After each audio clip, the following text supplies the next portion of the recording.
Good morning, everyone. Welcome to today's hearing. Today we're going to hear further evidence from Mr. Blake, one of the employees of Rydon. So would you ask Mr. Blake to come back, please?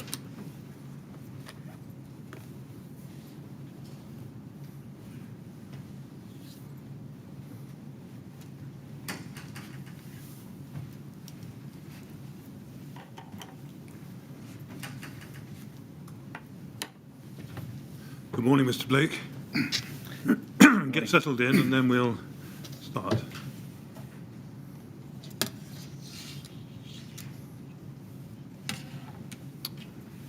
All right, ready to carry on? I'll just pour some water. Oh, do, yes, of course.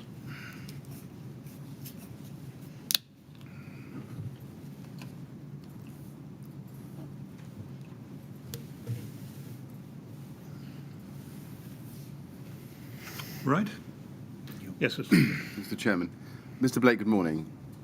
I want to go back over some evidence that you gave us yesterday about the discussions on the 11th of March and the email of that day.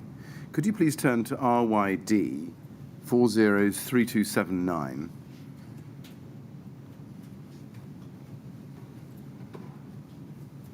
This is the email from Jeff Henton to Alan Sharrick and a group of others at Rydon of the 11th of March of 2014 that I asked you about yesterday. You can see, and you said that you weren't copied in on it, and I think you couldn't explain why. Do you recall your evidence about that yesterday? Yes. Yes. And just to give you a little bit of a background about what you said yesterday as well, you told us that you couldn't explain how it was that Jeff Henton was having a conversation with Peter Madison about the bid at that time. That was day 28, page 14824 to 1498.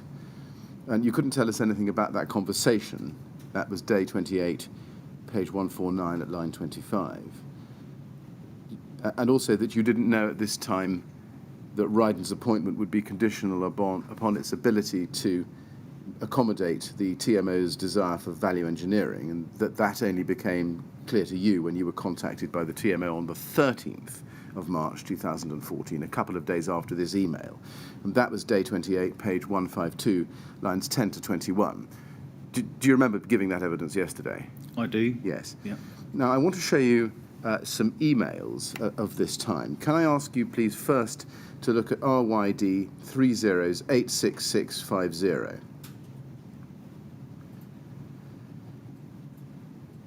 Now, just taking it slowly, this at the bottom of the page is an email from Sandra Guest to you on the 10th of March at 1712. And Sandra Guest was Jeff Henton's assistant, wasn't she? That's right, yeah. Yes. And she says, Steve, Jeff wants to push the note below around to all internally who have been involved in this bid and ask if you could provide me their names, please. Thanks, S. And then the note below, under the asterisks, says this: Hi team, I have spoken with Peter Madison at Kensington and Chelsea TMO Limited, who informs me that our price for the above is in first place, allied to which our presentation and documentation is also in first place. Therefore, subject to a small amount of value engineering, Peter should be in a position to recommend our appointment on this scheme to his board early next week. I would personally like to thank you all for your efforts in achieving this excellent results and look forward to a successful scheme. Regards, Jeff. Now, if we look at the response from you at the top of that chain, we can see that you replied the following morning to Sandra Guest on the 11th of March, 9:13 in the morning, and you simply set out a list of the members of the team who went on to receive that email. Alan, that's Alan Sharrick, Simon, Zach, Katie, Sue, Christina, Peter A, and Frank. Just pausing there, does this trigger a recollection for you? It doesn't. I haven't got any recollect of this. Are you able to assist with what gave rise to Sandra Guest sending you a draft, which we can see in the bottom email?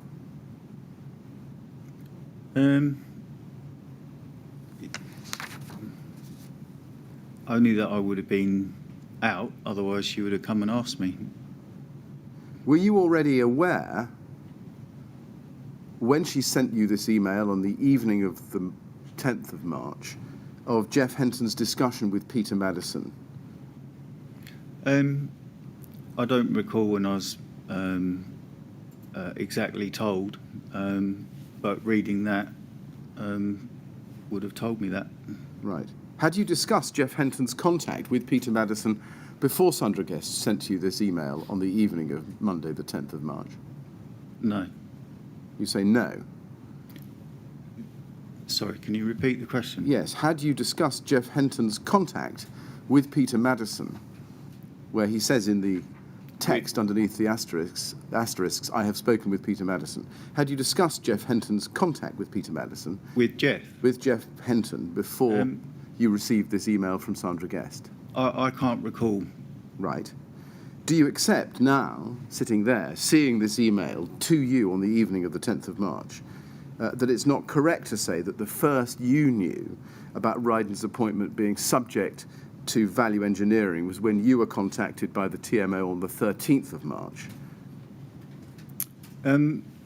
Yeah, against this email, that's not correct, no. Right. Do you now recollect how it was that Jeff Henton came to be in contact with Peter Madison about your bid?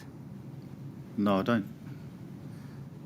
Now that we've seen this email, can you recall any other discussions, either with Mr. Henton or with Peter Madison or anybody else at the TMO around this time about the requirement to undertake value engineering in order to secure the Grenfell Tower project contract?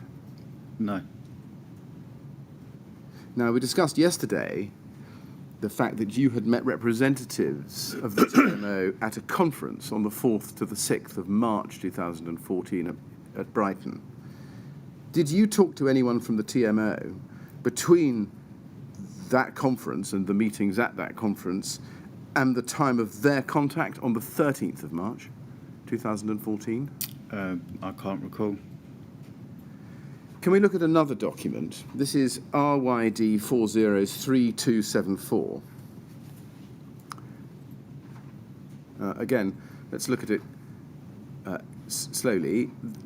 Here is, at the bottom of the page, I should just explain to you what this is. It's an email chain between Peter Madison, Jeff Henton, and someone called Judella Ferreira, who we believe to have been Sasha Jevons' PA. And the whole chain is on the 10th of March 2014. And I'd like to look with you, please, at the bottom of page 1. It's from Peter Madison. It's the 10th of March at 16:57, so just a little earlier in the day on which you got the message from Sandra Guest that she sent to you that we started this morning with. And Peter Madison says to Jeff Henton, copy to Judella Ferreira, subject, Sasha's PA. Hi, Jeff. Sasha's PA is Judella. I have copied her into this message so your PA can contact her to arrange a meet-up with Sasha and I. Regards, Peter. Do you recall discussion at this time of a meet-up between Jeff Henton and Peter Madison and Sasha Jevons of the TMO? I don't recall. Let's look higher up the chain. The next email comes back from Jeff Henton to Sandra Guest. I say back. Comes from Jeff Henton to Sandra Guest at 18:26. Sandra, please could you arrange lunch or evening meal if they would prefer. Venue TBA, but central London mid-April. Jeff. You see that? And then he corrects himself 2 minutes later at 18:27. 1 minute later at 18:27, where he says, sorry, Peter, Sasha, Stephen, me, Jeff. Now, do you know what the purpose of this meet-up was?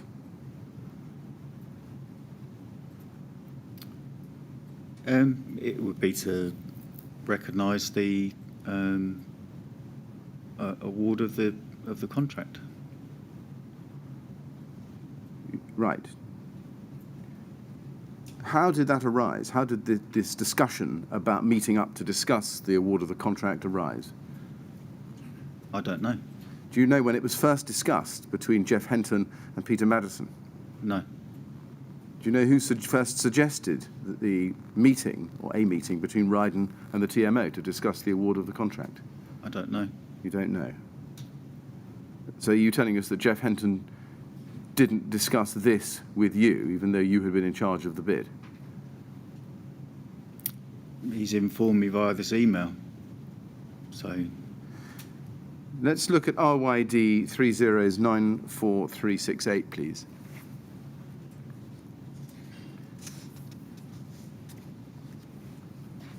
This is the same email string that we've seen. If you look a little bit lower down page 1, you can see Mr. Henton's message to Sandra Guest and his message 2 minutes later correcting the list of attendees. And Steve would be you in that. And then he sends this email string to you, same evening. This is now 7:20 in the evening of the 10th of March 2014. And it says, spoke to Peter, this is from you to Jeff Henton, spoke to Peter about the award and they are keen to get going. They need to do a fair amount of value engineering, which should be achievable. All in all, feels like a result. Looking at that, Mr. Blake, it looks as if by the evening of the 10th of March 2013, you had spoken to Peter Madison directly about the award of the contract to Rydon. Is that correct? yeah, that appears that way. Yeah, I do not have a recall of that. When did that conversation with Mr. Madison take place? I don't know. You don't mention this contact or these discussions in your witness statement. Can you explain why that is? I didn't see any need to. And you didn't mention it in your evidence yesterday when I showed you the 11th of March email on which you weren't CC'd. Can you explain why you didn't recall this discussion? I have, like I said, got no recall of this. I've not seen that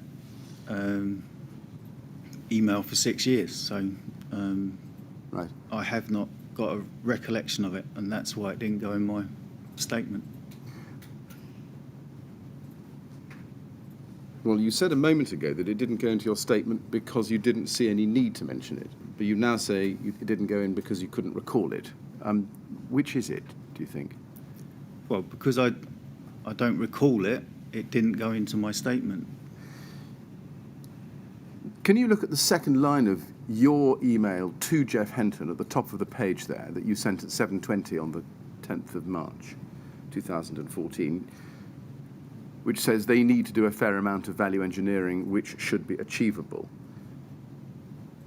Do you accept that you were clearly aware by that time that value engineering was required by the TMO? Yeah, that's fair enough. And indeed they required a, as you say, fair amount of it? Yes? Yes. Did you have any idea about what fair amount meant?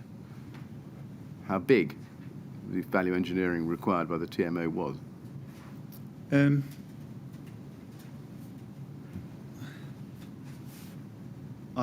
At that point in time, I don't know what fair amount meant. Did you know that the award of the contract was dependent upon whether you could indicate that you would do a fair amount of value engineering? But my understanding is that we won the tender on the basis upon which we tendered, and a secondary aspect was value engineering was required by the client. And that was discussed by you with Peter Madison on or prior to the 10th of March 2014? It certainly seems that way from that email, yes. Do you know whether there are any records of this conversation other than this email chain? I don't.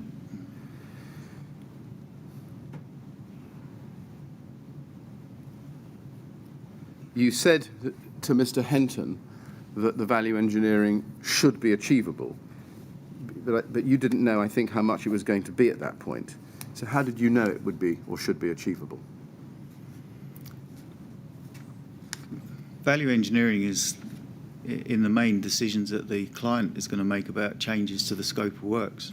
So they're able to achieve it by omitting a section of work, should they choose to do that.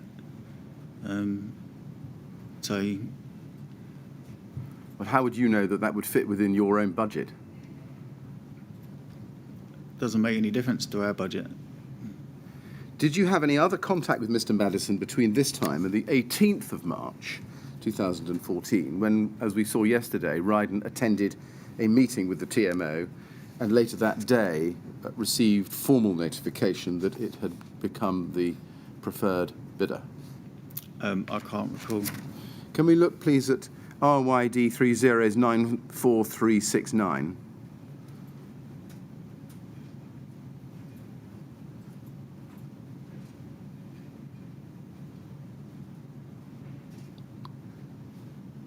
This is an email to you, Mr. Blake, from Alison Finer, who we can see from the bottom of her email is the team secretary at Rydon.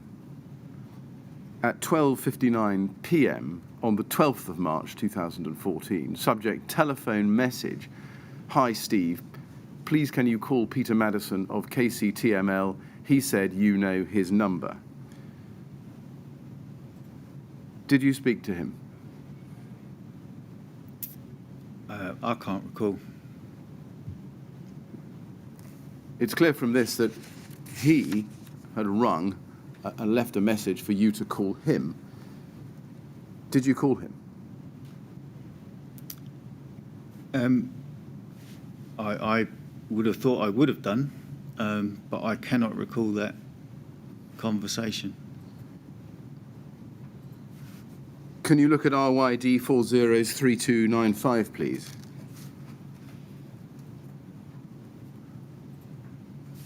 Now, this is the email we looked at together yesterday, Mr. Blake, of the 12th of March, from you to Katie Bachelier and others at 3 o'clock that day. So just a little over 2 hours after receiving the message from Alison Finer to call Peter Madison. And you say there, and I'll put it to you again, we are going to be asked by K&C to find some further value engineering savings in addition to those identified in our tender. Let's wait until this approach is made before going to the supply chain. In terms of value allocation, we took care to make provision against a specification that was exactly compliant. Peter M. is going to forward some ideas tomorrow. Now, I asked you yesterday about this email, as you'll remember, but let's look at what you said, please. It's yesterday's transcript, day 28, if we can please have that up at page 158. And I'd like to go to line 16 on that page, and I'm going to read to you what you said from line 16 down to the next page at line 25. And the question was, Peter M. is Peter Madison, is it?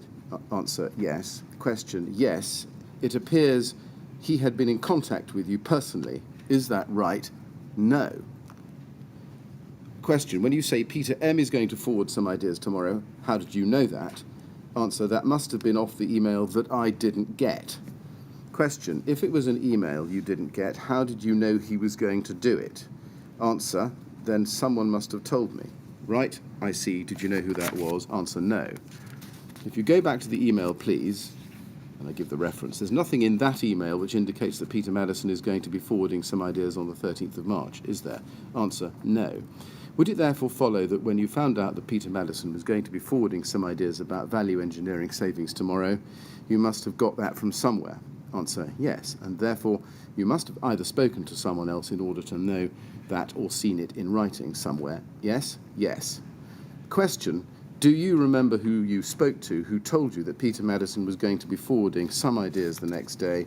Answer, no, I can't remember. Question, would it have been Peter Madison? Answer, it wouldn't have been Peter. Question, how can you be so adamant about that? Answer, because I know I didn't speak to him. Now, Mr. Blake, I've shown you the whole of that exchange, in fairness to you, so that you know the context for my next question. When you say you know I didn't speak to him, I know I did not speak to him, there at line 25, that was not in fact true, was it? Yeah, I made that because I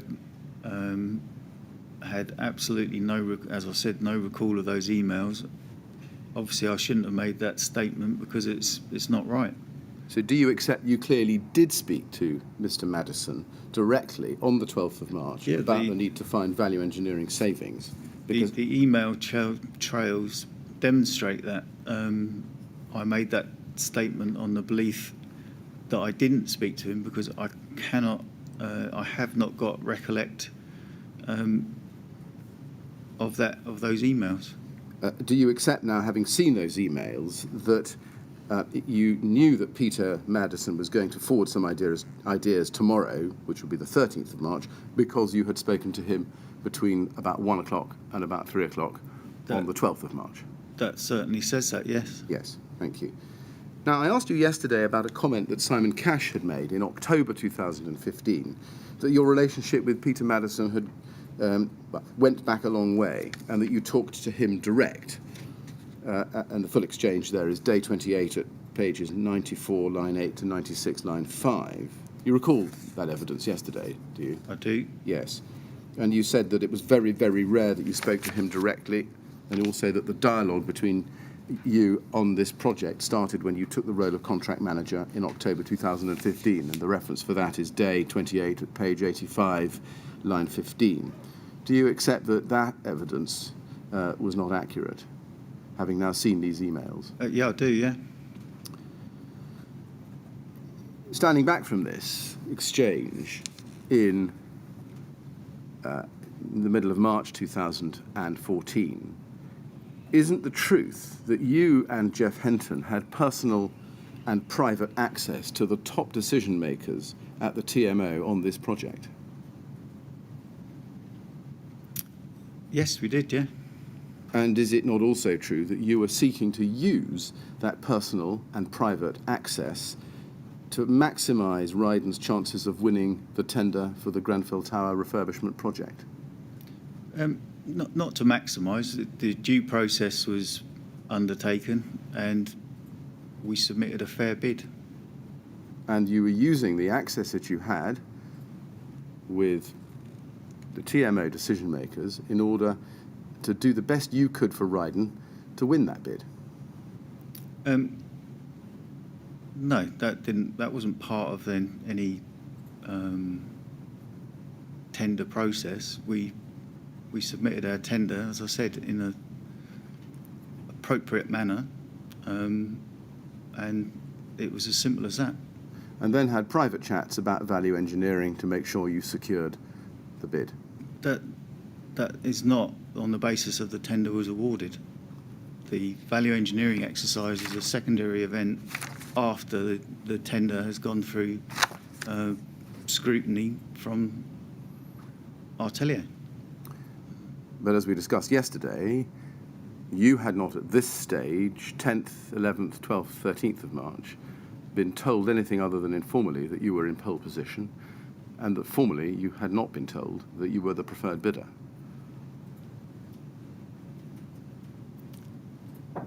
I don't see that has any bearing on the tender award.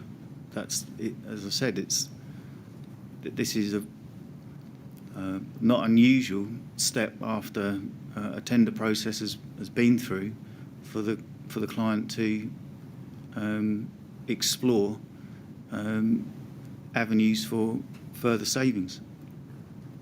Avenues for savings, sorry. Well, just one more question. It must have crossed your mind that if you had resisted the TMO's request for value engineering, there was at least a real risk that you would not have been awarded the tender bid.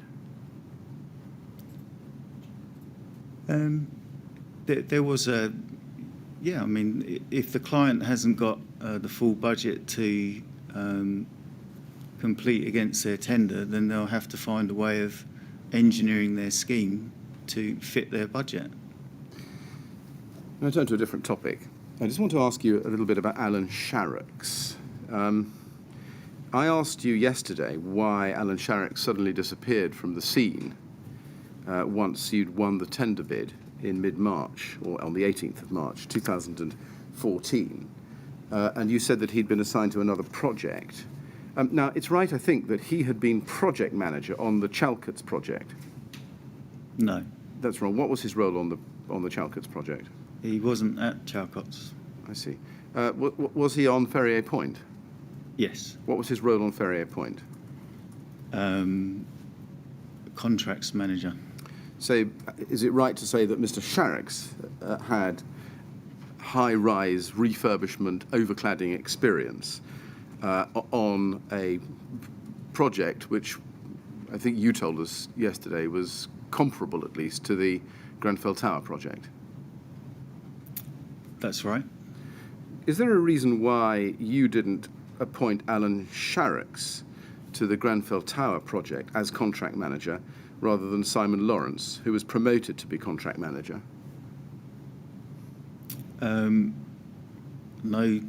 No particular reason other than Alan was assigned to different projects. What was the other project to which, or other projects to which Mr. Sharrick was assigned? One of them was the Ashmole estate, which is by the Oval, which is an ongoing project that he remained in charge of.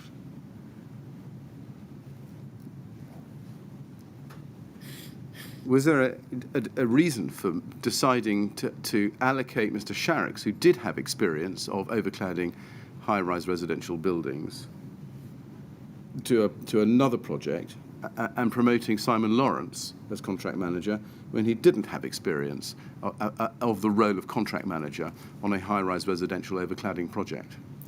Alan was already the incumbent contracts manager on the Ashmole estate, and that's where he remained. If he was already the incumbent on the Ashmole estate, can you explain why he was so involved in the tender bid, at least up to March 2014? Because we share the work out amongst our team in order to present the tenders to the prospective clients. Right, now I want to turn back to the story about the selection of cladding material. Can I ask you to go to RYD 404604? This picks up the story, Mr. Blake, where we were yesterday afternoon when we finished your evidence. These are the minutes of a meeting that was held on the 8th of May 2014 between Rydon and RBKC's planning department. And if you can look under present in the fifth entry, you can see that you were there. Do you recall the purpose of the meeting? Yes. Do you recall offering to attend this meeting in place of Mr. Lawrence, who couldn't be there? Yes, I do. Can you go to RYD 404142, please? This is a quite lengthy email from Simon Lawrence to you on the 6th of May 2014.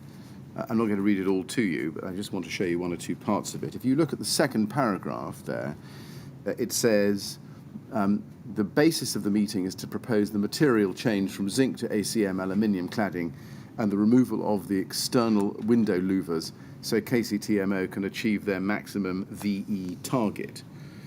On what basis did you understand the material change from zinc to ACM was being proposed? I knew that zinc was the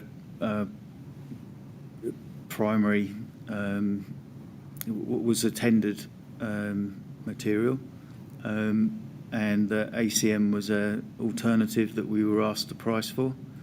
That was, the aluminium cladding. So, yeah, I knew that. What was the TMO's maximum VE target? I would have, there must be the 800,000 that they were targeting. Is that how you understood it at the time? Yes. Okay. Can we look at the first paragraph? Simon Lawrence says, I've got Alison to print out all the attachments, above and others, and you can see what's attached, relevant to the meeting, and put a pack together for you ready for Thursday. The pack will include location map with attendee contact numbers on attached above, technical information, warranties for Reno Bond, and photos of Camden and Ferrier for reference if required. Do you remember getting that pack?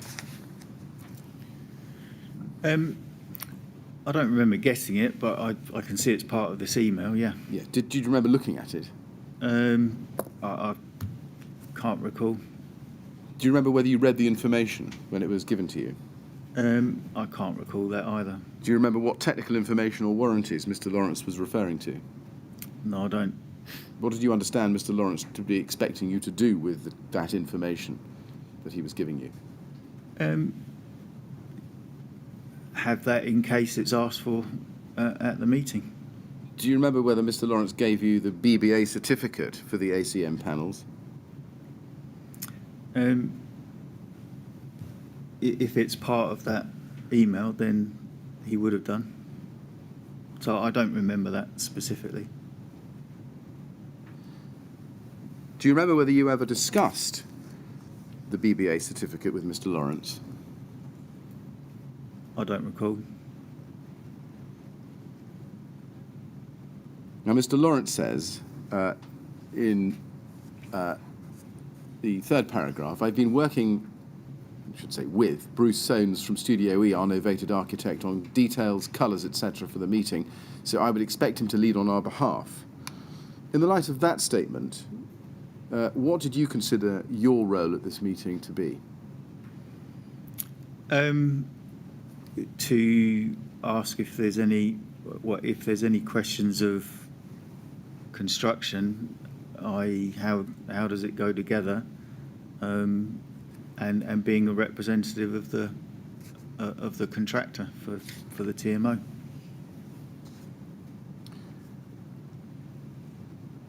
Who did you expect to be responsible for any issues which might arise in respect of compliance of the ACM rain screen cladding panels with the building regulations and approved document B? That would be our design team of Studio E and Harley's. Now, we can see that Mr. Lawrence says in the middle of that long paragraph that I've just shown to you, he says 6 lines down, we've already had quite a lot of debate about the shadow gaps, fixing and fabrication details of the cladding panels, so he is more than aware of that. There are cost implications of adding in architectural details that, in my opinion, you can't see at height. Just pausing there, had you been involved in any of those discussions? No.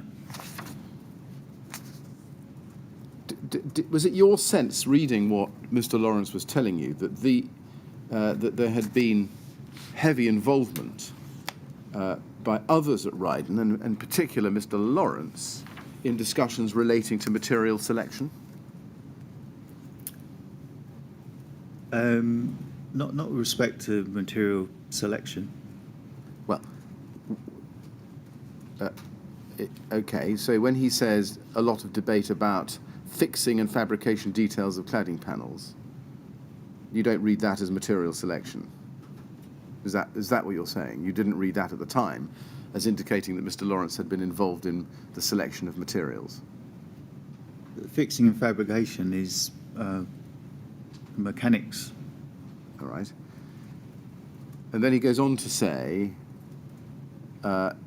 in the standalone sentence just above cladding, I've listed a couple of items below relating to the changes which may be useful for the meeting. And that includes, as the first bullet point, this. Rayner Bond ACM panels have BBA certification, Class 0 and service life in excess of 30 years. Good appearance should be retained for 20 years. What did you understand Mr. Lawrence to mean by his statement that ACM panels have a BBA certification of Class 0?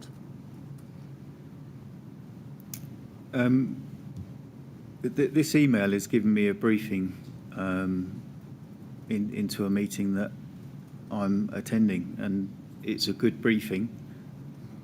and very detailed. So I didn't think anything of that at all. What did you understand Mr. Lawrence to mean by his statement that ACM panels have a BBA certification of Class 0? Exactly that. What did you understand him to mean by Class 0? That's the fire rating on that BBA certificate for that panel. What did you understand a fire rating of Class 0 for that panel to mean? Well, I know Class 0 or Class 0, Class 0, sorry, that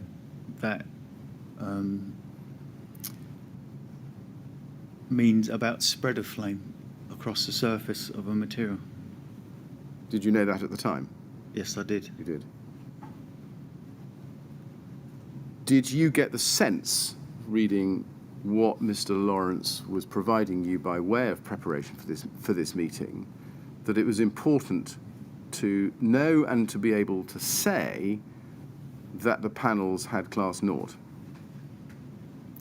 I took this as a detailed briefing in preparation for the meeting.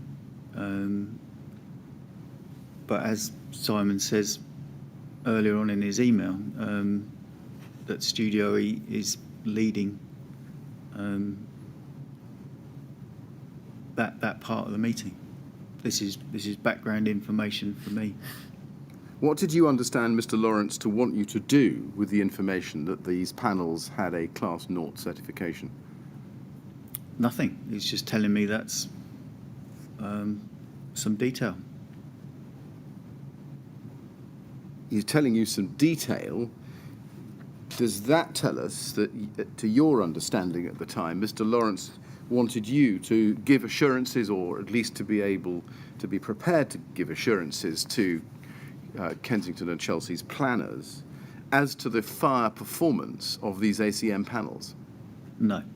So what did you ask yourself, therefore, what the point of him preparing you with that information for this meeting was? No, I simply saw it as information. Did you ever raise with Mr. Lawrence the issue of whether you, or indeed he, were qualified to speak of Class 0 and the certification for these panels? No. Can we go to RYD 404154? This is an email from Simon Lawrence to Claire Williams of the 6th of May 2014, so 2 days before this meeting. And you, as you can see, are copied in on it, as is Bruce Soanes. And she says, afternoon all, due to a pre-booked training course commitment that I have, I will not be able to attend Thursday's meeting with the RBKC planners. However, fortunately, Steve Blake, my director, has offered his services to attend on my behalf. I'll bring Steve up to date with all of the information that I currently have. And then he promises in that email that he will, as he says, he says he will bring you up to date. Did he actually do that, other than in the email that he sent you? I can't recall if we had a conversation about it, but he certainly did that with the email. He goes on in the last sentence there, just above agenda points, to say, just to clarify my understanding of the meeting agenda and goals, I've listed them below. And then we can see there are some agenda points. And the first one is proposal of material change to the facade from zinc to aluminium composite ACM. Put forward our case that ACM is not an inferior product to zinc. Do you know what information had been used to determine whether ACM wasn't an inferior product to zinc? No, and that sentence there I take to be put forward our case being the project. And ACM is a choice that we priced for in the tender, so it was already identified in the tender process. Do you accept that this was a clear briefing by Mr. Lawrence to you to push Raynabond ACM panels over zinc, instead of zinc, with the planners? I don't see it as to push it at all. And you had a case to push because ACM generated a much bigger profit to Rydon than zinc. Again, it goes back to the client's choice of value engineering. Go to RYD 404204, please. And I'm interested in the timing as much as the content of this document. This is an email from Zach Maynard to you, Grenfell Cladding, and here he sets out the savings available for the different cladding options that we discussed yesterday at the end of your evidence. And we can see, running down the page, Ali Face Fix saving offered 376 odd over Harley 577 odd. Ali Cassette saving of 293 odd over Harley's 420 odd. Alternative zinc face fix saving offered £202,000 odd over Harley's £280,000 odd. An alternative zinc cassette saving offered £100,000 over Harley £157,000 odd. So this shows in neat format what Harley had offered Rydon and what Rydon was proposing to offer the TMO. Now, there's nothing else in that email other than that information. Had you requested this information from Mr. Maynard before he sent it? I can't recall if I requested it, but he sent it to me for my viewing. So that was a development of the some value engineering options with respect to the cladding. Yes. And did you ask for it because you felt you needed it at the meeting you were about to go to that day? I would not have volunteered. That wouldn't have been put to the meeting. No, but it was information that you wanted to have at the meeting, was it? Let me rephrase the question. Was this information that you wanted to have at the meeting you were about to go to? Yeah, but not for that meeting. When you say not for that meeting, what do you mean? Well, I wouldn't. That information wasn't for the purposes of that meeting. And we can see that these figures match the ones sent by Katie Bachelier to David Gibson on the 20th of March. And is the reason why Mr. Maynard distinguishes between the saving offered to the TMO and the saving offered by Harley the reasons we talked about yesterday afternoon, that Rydon was going to take the difference? That was the intention, yeah. Yes. So at this stage, 8th of May, is this right? You must have realised that Rydon wasn't intending to pass on to the TMO the full savings on the cladding panels that Harley had offered. That's correct.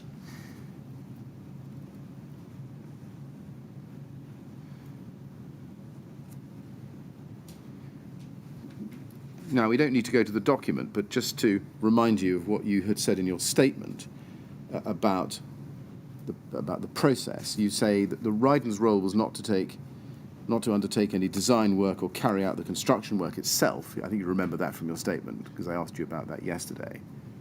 Yes? Yes. Yes.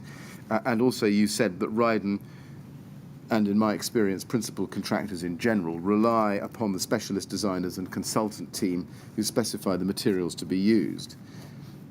Reminding you of your previous evidence on that, my question is, do you agree that the emails we've just been looking at, including this email on the screen at the moment, suggest that Rydon was in fact intimately involved in the process of the selection of materials for Grenfell Tower?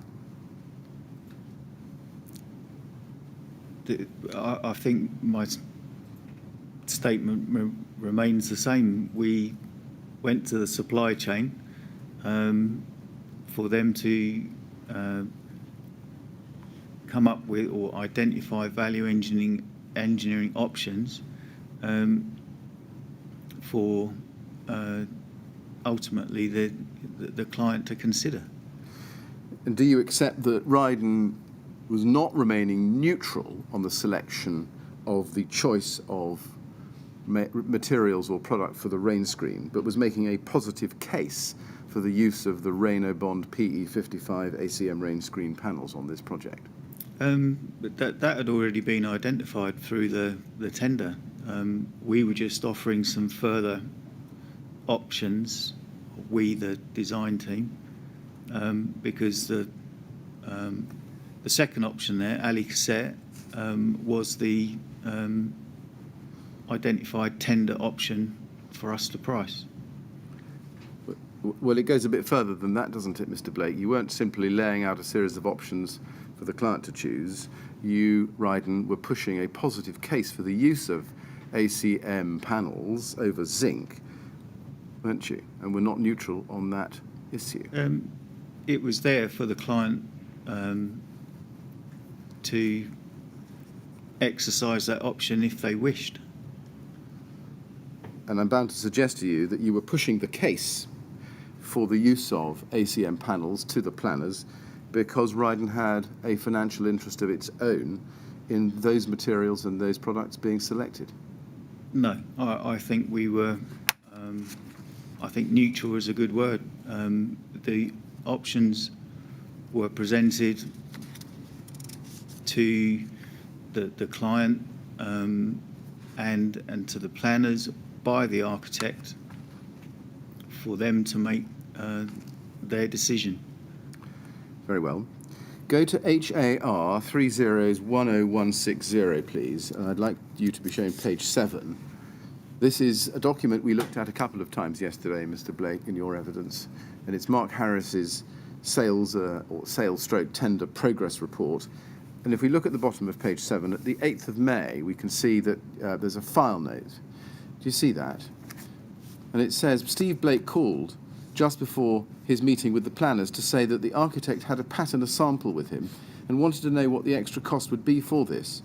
MAH text message returned to Steve stating that the pattern product is not currently available as per Debbie French email, but that aside, the extra cost would be around £40,000 to the cladding package based on 10 square metres times 3,600 square metres, rounded up to the nearest £10,000. MAH suggested to Steve that this product was not shown to the architect. Do you recall that conversation? I don't.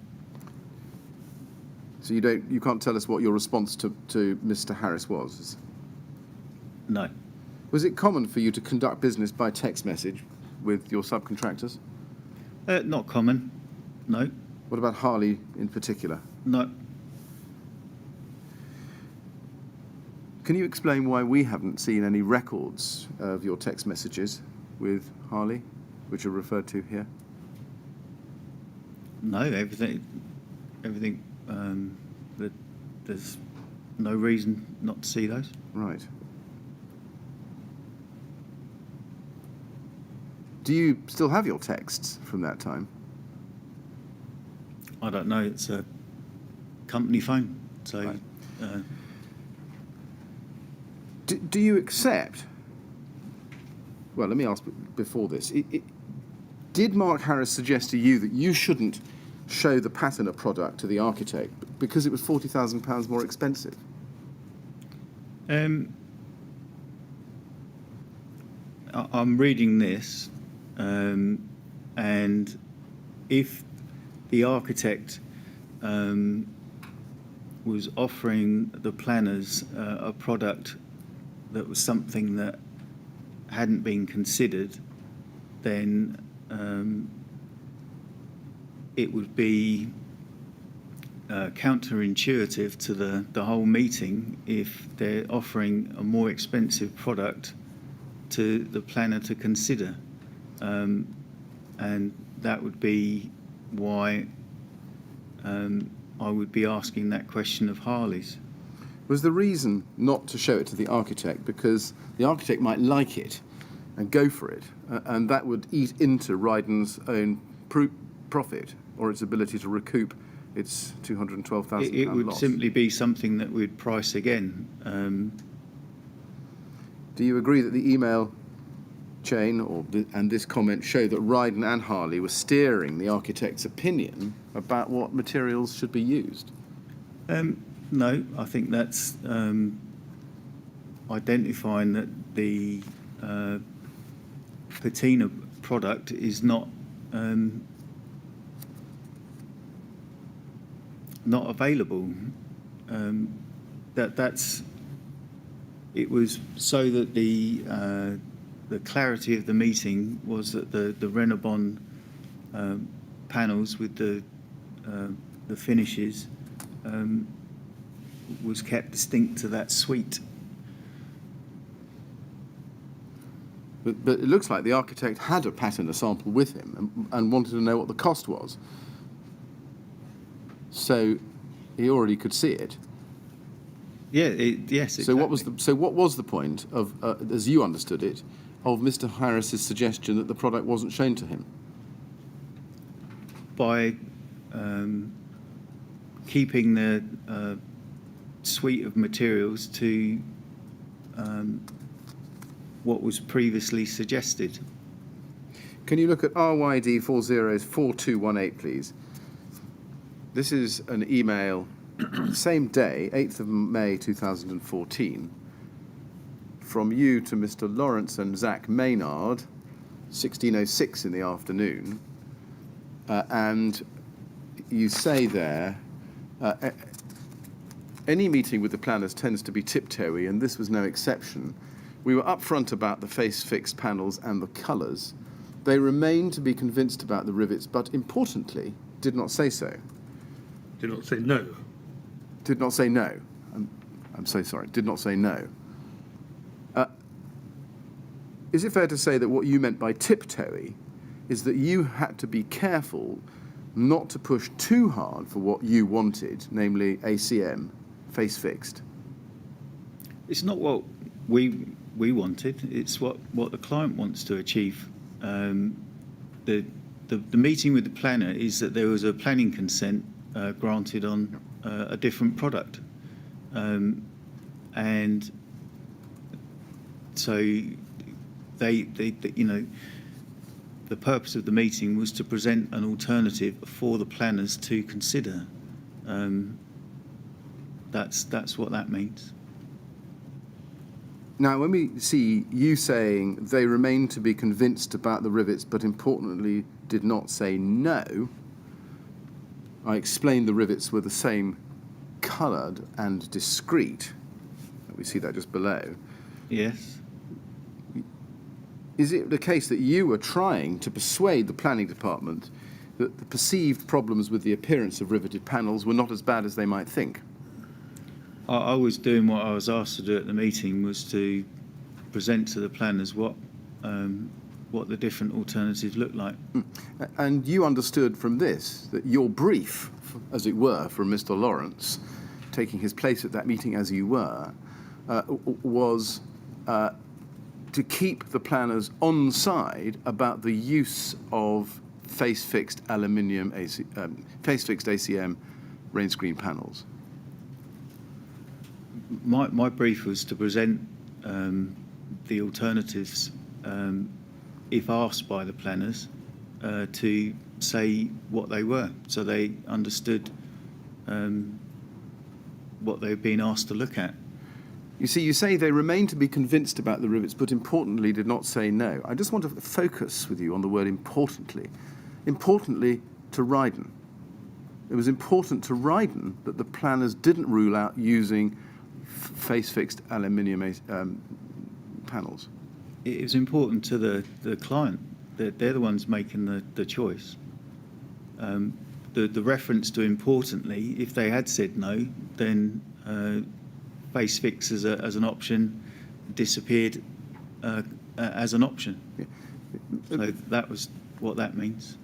But not only important to the client, Mr. Blake, important to Rydon as well. Well, we're part of the process and the team, so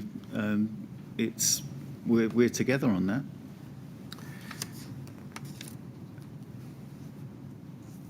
And you were relieved, weren't you, I think it seems from this, that the planners had not ruled out the use of face-fixed aluminium panels? As I've just said, yeah, if they had, then half the options would not be available. You then go on to say they were also aware of the financial implications of not changing. Did you explain to the planners the financial implications of not changing? I didn't present, or my memory of the meeting is that I had a very, very limited involvement in the meeting, and it was chaired by or led by the TMO's planning consultant.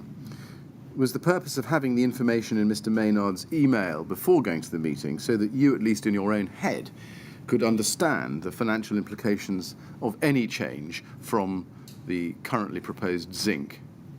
Yes, that's fair to say.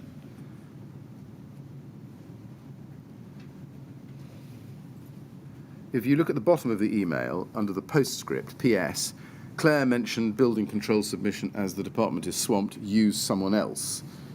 Can you remember what you'd been told about the building control department? I don't remember that as a note. Right. Okay. Can we turn... Sorry, did you want to finish your answer? No. No. Can I ask you then to go to RYD 404221? Now, you might not have seen this document. It's an email from Claire Williams to Simon Lawrence later the same day in the evening, 1718. You're not copied on it. She says, in the first line, under 1, planning, Steve Blake did a good job of standing in today, answered questions re the system proposed and could talk through the photos. It was a good session, but the main issue is over the face fixing of the panels. The change to aluminium was played down and did not seem to be a major issue. They asked about the cost differential in terms of the proposal and appreciate that the proposal is the more economic one, but we did not labour this at the first meeting. Just focusing on answered questions re the system proposed, do you remember what questions you answered about the cladding system? No, I don't. Do you know on what basis you could consider yourself qualified to answer any of those questions? From knowledge and experience. Now, you told us that Rydon wasn't involved in the design process because it had no design expertise in-house and relied upon specialist subcontractors for those tasks. We also know that Bruce Soanes was at this meeting. My question is, why were you answering questions about the system proposed rather than a representative of Studio E, who was your subconsultant involved in the design? I can't recall, but I'm sure Bruce would have presented to the planners. And as I say, I had a very, my memory is a very, very limited role at that meeting. Were you answering questions because you actually yourself wanted to steer the architect's own position and steer K&C towards the use of ACM? No, I would still say that we played a neutral role. She says that it was a good session, but the main issue is over the face fixing of the panels. The change to aluminium was played down and did not seem to be a major issue. Do you agree that at this meeting the change to ACM panels was played down and did not seem to be a major issue?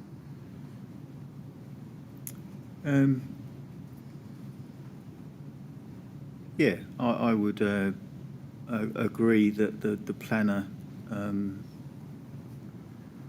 seemed that provided the right mix of colours and finish could be provided, that they seemed to be open to the consideration of that. So the TMO and RBKC planners were receptive to your recommendation of ACM rather than zinc. It's not our recommendation. It's already been identified. But it was still being discussed and you were backing it. Let me put it that way. We were presenting it on behalf of the project.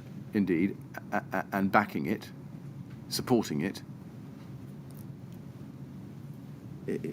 We were putting it forward as an alternative, yes. And RBKC planners were receptive at this meeting. Yes, I've just said that. Was there any consideration of fire safety of the ACM panels at this meeting, do you remember? I don't remember. Simon Lawrence had clearly put that on your radar in his briefing note of the 6th of May by reference to Class 0, which we saw earlier. Are you telling us there was no discussion about fire safety, or Class 0 in particular, at this meeting? That there was no discussion at all about that. Right. Moving on in the story, can I ask you to go to RYD 3086911, please? This is an email of the 13th of August 2014 between you and Mr. Henton, Jeff Henton, the Managing Director of Rydon, and I'd ask you to go to the bottom email, and he says, Jeff to you, Steve, looking through board notes, what are the implications of the planner choosing a cassette system? And your response to that on the same day, a few minutes later, no problem, we allowed for them. KCTMO wanted a saving, but I don't think they really mean it. Why did you say that you didn't think that KCTMO really meant that they wanted a saving? I can't understand the context of that email. Well, I understand the first statement that we'd allowed for a cassette system. The second statement I don't understand. right. See, nor do we, and that's why I'm asking you, but you can't help us. All right. Well, maybe the reference to the board notes would help. Did you tell Mr. Henton that your team had made a £212,000 costing error in the bid? I would imagine that I did, but I can't recall whether I did via on this. Did you tell Jeff Henton that you were seeking to recoup as much as you could of that costing error out of the savings on the ACM that Harley were offering? I can't recall if I did that. Did you tell Mr. Henton that the implications for Rydon, if cassette were chosen, were that Rydon would only be able to recoup £126,259 rather than £200,798? I can't recall. Is not the honest and straight answer to Mr. Henton's question precisely what I've just put to you, that the implications of the planner choosing a cassette system were that you would only be able to recoup 126,000 odd rather than 200,000 odd? I don't know. Well, I'm asking you to tell us why you didn't provide that answer to him, given that that was the truth. I don't know what the board note is. Well, no, in a sense, Mr. Blake, never mind the board note. He just asked you a straight question. Was it a question you didn't understand, do you think?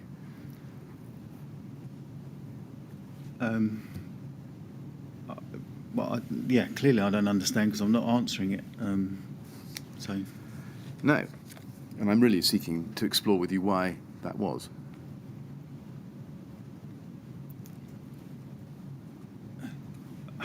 Are you going to ask me? Can you repeat the question, please? Yes, I'm just seeking to explore with you why you didn't answer Mr. Henton's straightforward question about the financial implications of the planner choosing the cassette system.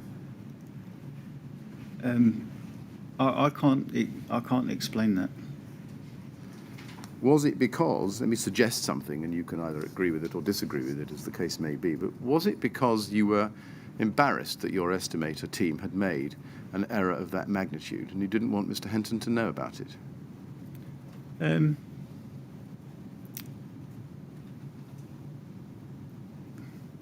It could have been, but I've answered the question at the top there, saying no problem, we've allowed for them.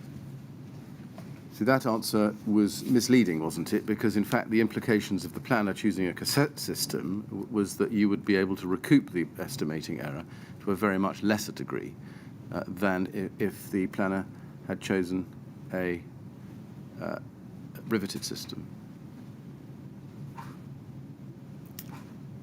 Yeah, well, I can't explain. All right.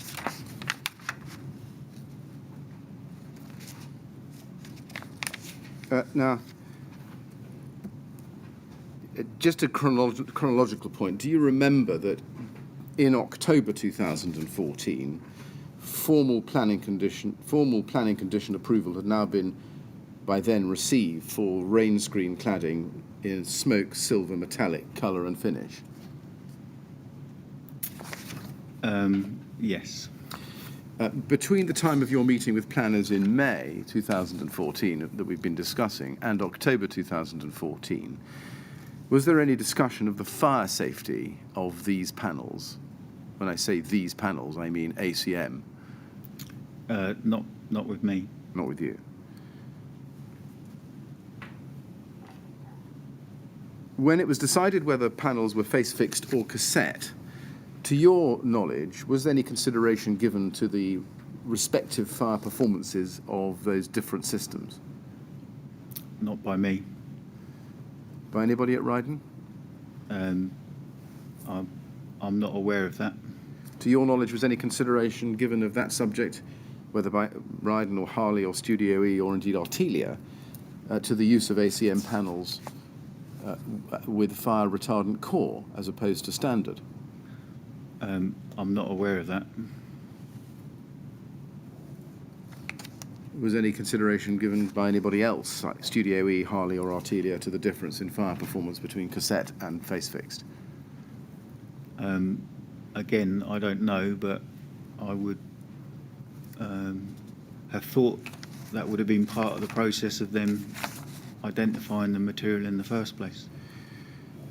Now, moving to June 2014, do you remember that Harley then revealed that it had made an error when calculating the savings available by making the switch from zinc to ACM? Do you remember that in general? In general, yes, I do, yes. Well, let's look at some documents. Could you go first, please, to RYD 409396? And this is a long email string between Zach Maynard and Mark Harris discussing that issue and various other issues. Now, you weren't involved in those emails or copied in on them, but I just want to look at the bottom of the first page there, because we see here, at the bottom of page 1 over to page 2, that Zach Maynard sends you and Mr. Lawrence an email on Friday the 20th of June 2014, FYI. And if we just flip to page 2, you can see that it is the continuation of an email chain between Zach Maynard and Mark Harris about the savings on cladding options. And if you go to halfway down page 2, you can see an email from Mark Harris to Zach Maynard. Hi, Zach. We'll be coming back to you with a formal response today. And then in the second paragraph, he says, as already discussed, there was an estimating error at our end when calculating the savings for using ACM.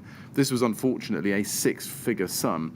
Notwithstanding this, we remain committed to the project, and as already stated, we will stand by our bid. However, being totally honest, the additional 5% discount is causing an issue. I've been trying to pass the pain down the supply chain, but having little success. Can we discuss this further?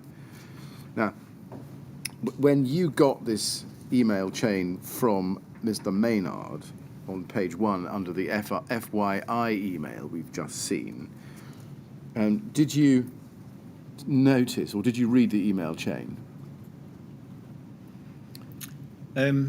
I can't recall whether I did, but I can't. I imagine that I would have done.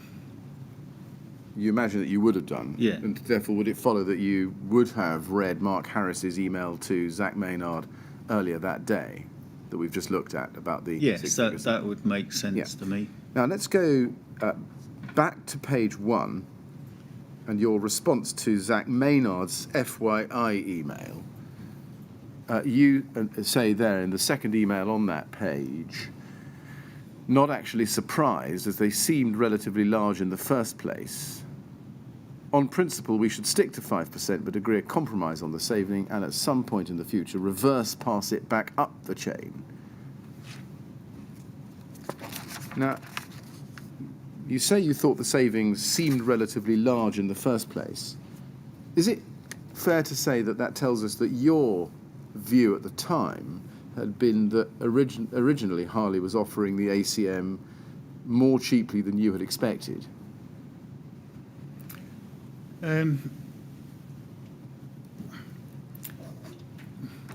No, I mean, this is, like I say again, 6 years ago.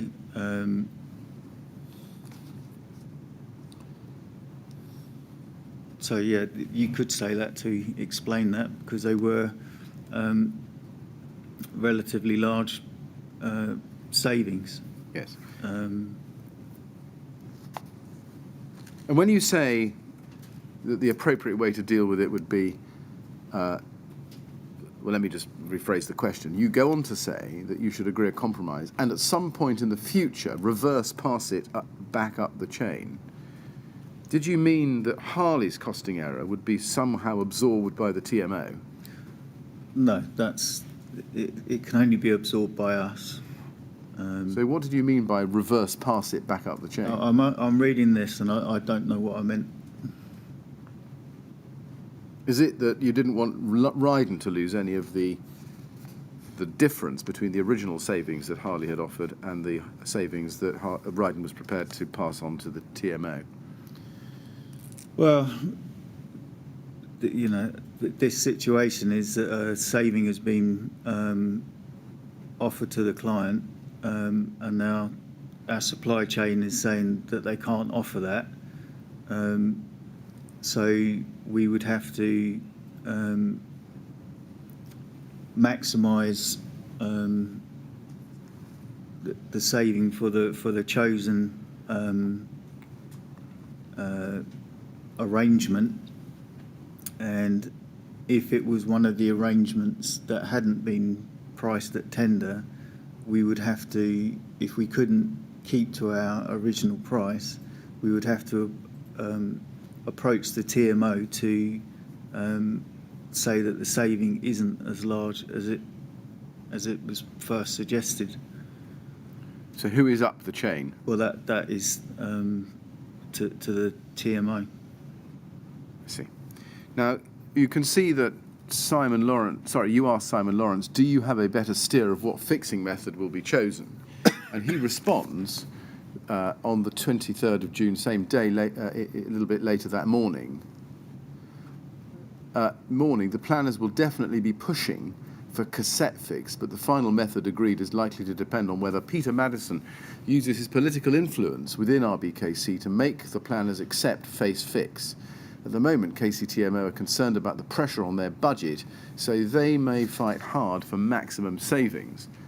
The short answer is, it could still go either way. What political influence did you understand Mr. Lawrence was referring to there? He works for the Kensington and Chelsea, so he says make the planners accept it. So I don't know. You don't know? He works for the same organisation, so... He does. He's not in the planning department, though, is he? No. Or was? No. No. So it was your understanding that Mr. Lawrence's, at least his understanding, was that Peter Madison had some kind of clout within the planning department, even though he wasn't part of it. He's a senior figure in that organisation, and the TMO have a budget pressure that they need to achieve that can be either achieved or not achieved by a decision that their own planning department conclude. Did anyone at Rydon ask Mr. Madison to intervene with the planning department to accept face fix? No, not to my knowledge. Now, you had a relationship with Mr. Madison, as we've seen now. Did you not encourage him to use his political influence at all? Not at all. Right.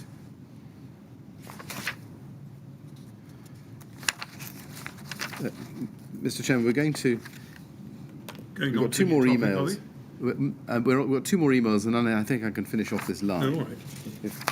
Or at least cut bits later. Can I ask you to go to RYD 409588 and look at the top email on page 1? Now, this is an email from Zach Maynard of the 24th of June to Simon Lawrence, copied to you. And in this email, Mr. Maynard breaks down the Harley error for you and for Mr. Lawrence. Now, let's just look at the whole email. It's FYI. Basically, they are saying they have a £200,000 problem with face fixed and a £160,000 problem with cassette.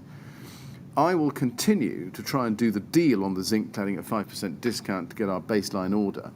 This is where we've already pitched it, so I can't get any better. 3% is the minimum we need to achieve as performance at tender. A potential revised position on the savings would be face fixed, client saving 376,000, Harley first offer 576,000, Rydon expected gain £200,000, split 50-50 with Harley, £100,000 gain, and then cassette, client saving £293,000, Harley first offer £420,000, Rydon expected gain £127,000, split with 50-50 with Harley, £47,000 gain. Harley's allegedly, and that's in bold, don't know what our savings are to the client, so we can improve on these by not offering 50-50. But above would be a worst-case position, so I would want to go. So that I would want to go to. Now, I've read that all to you. Is it fair to say that the Rydon expected gain was clearly a reference to the turn or profit that Rydon was hoping to make for itself on top of the saving passed on to the client that Harley was offering originally? That's right. Yes. Now, looking at the last paragraph where he says Harley's allegedly don't know what our savings are to the client, is it fair to say that Rydon was hoping Harley didn't know what savings were so that it could drive a hard bargain with Harley and maximise the turn? Sorry, would you mind repeating that? I didn't catch the beginning of the question. Well, is it fair to say that Rydon was hoping that Harley didn't know what the savings were that Rydon was proposing to offer the TMO? We wouldn't tell Harleys that. No.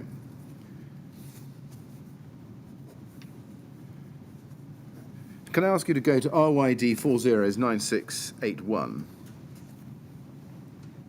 I'd like you to look at page 1 of that email string, which is how this then turns out. Mr. Maynard, as you can see, if you look at the middle email on that page, receives an email from Mark Harris,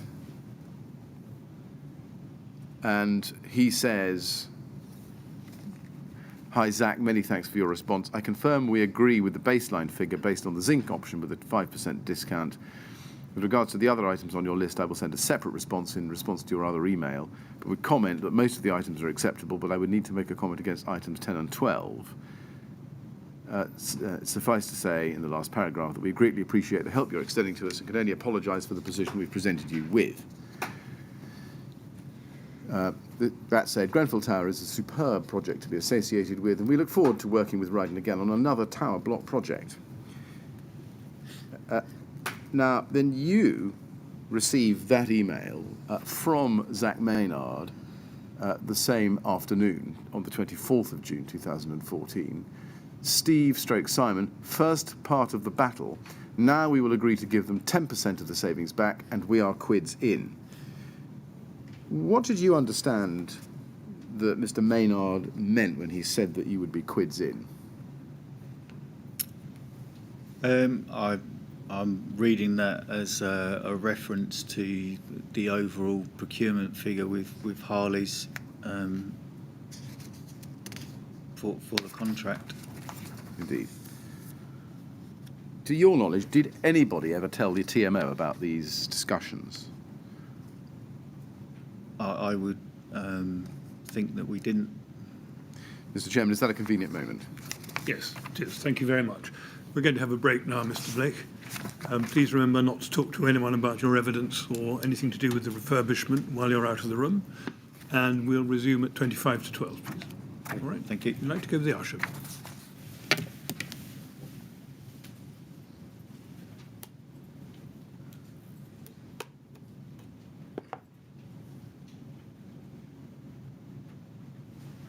All right, 25 to 12, please.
Yes, would you ask Mr. Blake to come back, please? Thank you.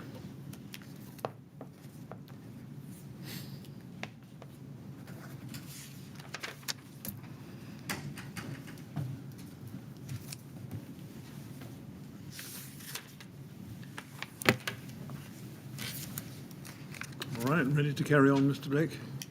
Yes. Thank you very much. Yes, Mr. Millett. Mr. Chairman, thank you. Mr. Blake, I just want to clear something up which may have arisen as a misunderstanding from your evidence this morning about the status of the Planning Commission.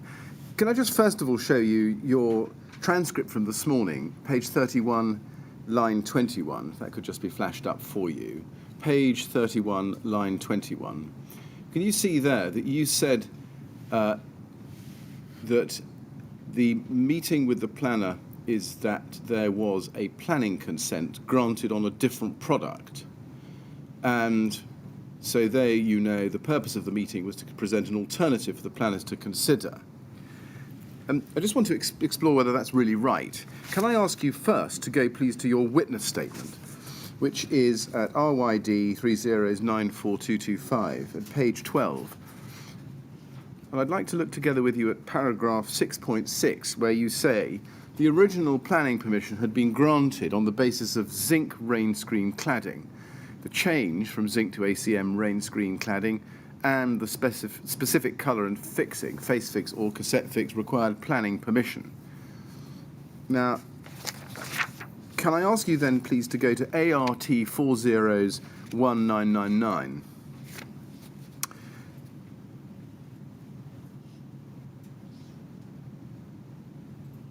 This is the planning permission granted for the refurbishment on the 10th of January 2014. And if we look at it, you can see that it's permission for development conditional. You see that in the second heading of the letter? Yes? Yes. Yeah. And then the development is identified. And then if you look at page 2 and look at condition 3, please, you can see that there it says, detailed drawings or samples of materials as appropriate in respect of the following shall be submitted to and approved in writing by the local planning authority before the relevant part of the work is begun, and the work shall not be carried out other than in accordance with the details so approved and shall thereafter be so maintained. Materials to be used on external faces of the buildings. So that was one of the conditions. So there needed to be detailed drawings and samples. Do you accept that permission granted was conditional on samples of whatever material was to be used being provided by to the planning authority for approval? That's what that shows, yeah. So when you say in your statement that permission had been granted on the basis of zinc rain screen, that's not correct, is it? Well, that's what I understood. That's why there was a meeting with the planners to consult about making a change. Well, maybe a change, but the fact is that planning permission was conditional upon discussions with the planning authority about what materials should be used. That's clear from this document, isn't it? I've agreed with that. Yes. So when you said this morning that there was planning consent for zinc, that's not correct. The planning consent was conditional upon later discussions and satisfaction about the materials to be used on the exterior of the building. Yeah, but as I said, my understanding was that the planner's expectation was that it was zinc. I'm not sure what's shown on the drawings themselves. Now, going back to where we were before the break, I was about to turn to your statement, so we can go back to that, please, at page 51, RYD 3094236 at page 51, and I'd like to look at paragraph 103, please.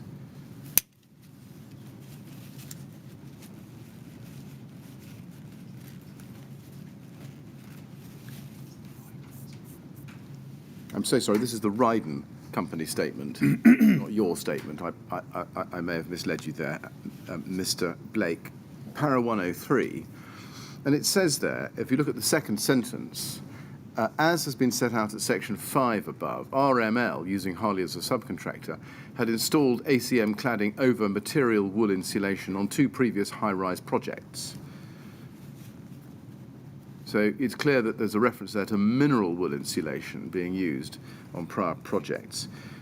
Did you know that fact at the time that you were discussing the use of ACM cladding for the Grenfell Tower project? Yes, I worked on those projects. So you knew when you were talking to the TMO and RBKC that on the earlier projects the ACM cladding had been installed over mineral wool insulation? Yes. Did you ever consider the suitability of using polyethylene cord ACM panels over polyisocyanurate, PIR? No. So you never considered the suitability of those panels over that kind of insulation as opposed to rock wool or some other kind of mineral wool insulation? No, my assumption was that it was a pre-identified material in the MBS, and that had been considered by the people that wrote it into that specification. In circumstances where it was clear that the cladding system being proposed for Grenfell was different from the system that you, as Rydon, had used at Chalcots and Ferrier Point, because on Grenfell, PIR was to be used instead of mineral wool, did you take any steps to verify that the system proposed for Grenfell was equally suitable and safe as it had been at Chalcots and Ferrier Point? Me personally? Well, let's start with you personally. I didn't know. Did anybody at Rydon, to your knowledge? We Overcladding tower block projects. We used ACM PE core over mineral wool and not over PIR. Could you please check it out and make sure it's safe? Did that ever occur to you? No, it didn't. Is there a reason why that didn't occur to you? Can you help us? Only, as I've said, the fact that they're clearly identified in the project information. The assumption was that those governance checks had already been made with respect to their suitability for use and combination on the project. Now, I want to ask you some questions about Chalcots. Do you remember that in 2017 there was a problem that arose with an ACM product used at the Chalcots estate? Yes. Do you remember? It was delamination, I think. Yes, it was. Yes. Do you have a recollection of that episode? I do, yes. Were you involved personally in dealing with that issue? I had a site meeting there, yeah. Do you remember a Mr. Verla, if that's the right way of pronouncing his name, of Alcoa or Arconic, visiting the Chalcots estate project in May 2017? Yes, I do, yeah. Indeed, he says that there was a meeting on the 4th of May with you. Do you remember that? I do. Right. And I think also Alim White.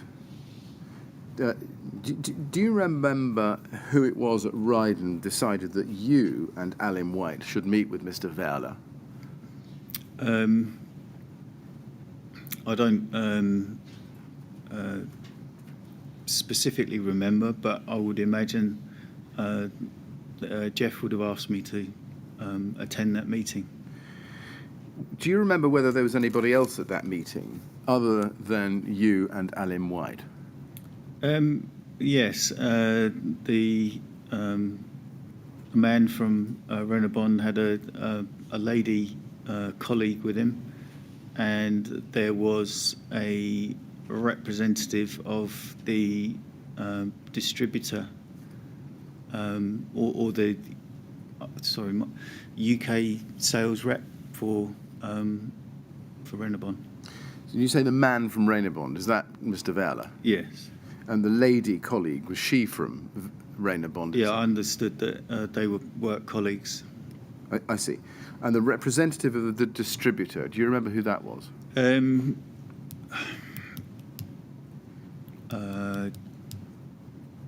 Vince was his. Does the name Vince Meekins ring a bell? Yes, that's the guy. Right. Do you remember whether Harley was at that meeting? No, they weren't.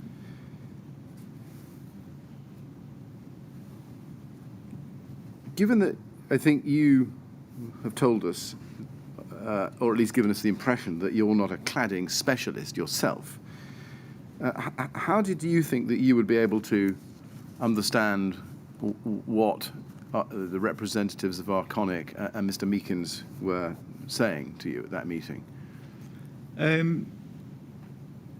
I was the contracts manager responsible for that job, and it's normal that if there's an issue that comes up in the future, then you would go to the person who has most information about the job to get to a resolution.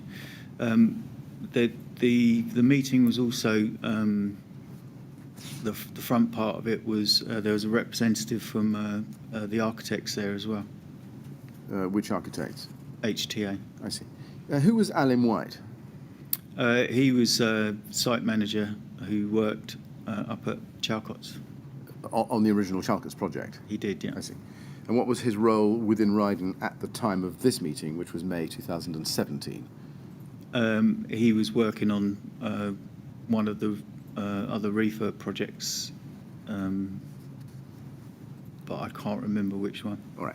Now, Mr. Wehrle comments that at this meeting, and this is from his statement, he says that at this meeting he expressed his surprise that tall buildings had been clad in an ACM polyethylene cladding rather than an FR cord product. Do you recall those comments? No, I don't. Do you recall one way or the other that the subject of ACM PE cladding as opposed to FR cord products came up?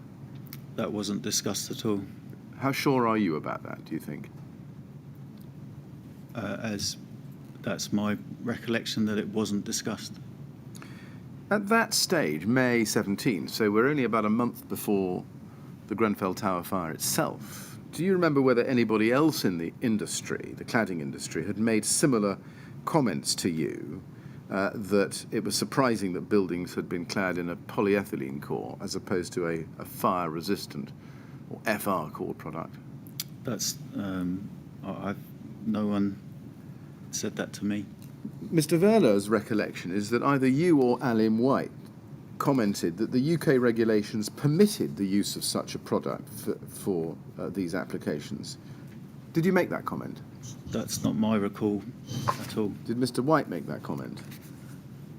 I can't speak for Aline, but I don't recall him saying that. Was it your understanding at the time that UK building regulations did permit the use of such a product for those applications? My knowledge of Chalcott's is that all of the buildings were individually signed off by building control, so therefore my understanding would be that they were compliant. I'm also very surprised that the man from Renabon raised the issue about using the cladding panel on that building, because that they know where it was being used. They issued a warranty on the building. Do you remember whether there was any discussion at this meeting about the different performance characteristics of Renabon PE panels in rivet form as opposed to cassette form? There was no conversation about that. Did Mr. Wehrle tell anybody at that meeting that tests carried out by Arconic in and after 2011 had consistently shown that Renabon PE panels in cassette form only achieved a Class E classification? He did not mention that at the meeting, no. And it would follow that he didn't mention, is this your evidence, that the same panels in rivet form achieved Class C classification? He didn't talk about that at all. Did he say that Arconic had concluded from those tests at that stage, 2011, that the cassette form of panels was liable to a flashover in the event of a fire? No, he did not. Now, moving on to a different topic, if I can, I just want to ask you some questions about Exova. If, as I think you've helped us understand, Rydon's method of operation and a design and build contract such as this was to appoint specialist third parties to undertake aspects of work for which Rydon had no in-house expertise, can you explain why Rydon did not appoint a fire safety engineer? Because that is the remit of the architect to provide that. To your recollection, did Studio E, as your subconsultant architect, ever advise you that no fire safety expertise from a fire safety engineer was required for this project? They didn't advise that, no. Right. To your knowledge, did anybody at Rydon ever ask them for that specific advice? No, the assumption would be that that's their mandate. Can I ask you to go to ART 402255, please? Now, this is a set of minutes for the contractor induction meeting held on the 1st of April 2014. And I think you weren't present at that meeting, but you received these notes because we can see it says at the foot of the page, for information, Stephen Blake, Refurbishment Director. But when you got these minutes, well, first of all, do you recall receiving these minutes at all? I can't recall, but obviously if I'm on electronic copy, I would have had them. Yeah, and would you have read them? I may have done. Right. Do you have a recollection of reading them? No. If we look at page 4 and go to paragraph 5.3, it says there, Exova completed the fire strategy at tender stage. They have not been novated, but SL will contact them with the view of using them going forward. Were you aware that Mr. Lawrence had assumed the task of contacting Exova with the view of using them going forward? I didn't know whether he'd done that or not. If you read the minutes, you would have done, yes? If I'd read the minutes, yes, but I can't recall them. I see. Had you asked or instructed Mr. Lawrence to assume the task of contacting Exova with a view of using them going forward? I didn't, no. Do you know whether anybody else at Rydon asked him to do that? I don't. Now, given that you were responsible for overseeing the appointment of suitable contractors and consultants, would the novation or appointment of consultants be something that Mr. Lawrence would discuss with you? Yes, he would, yes. Yeah. Was there any discussion between you and Mr. Lawrence about appointing Exova? I have a recall that we did talk about this, and the conclusion was that the fire strategy had been done on the behest of Studio E to inform their drawings and indeed the layout of the block, and it's their responsibility to ensure that compliance.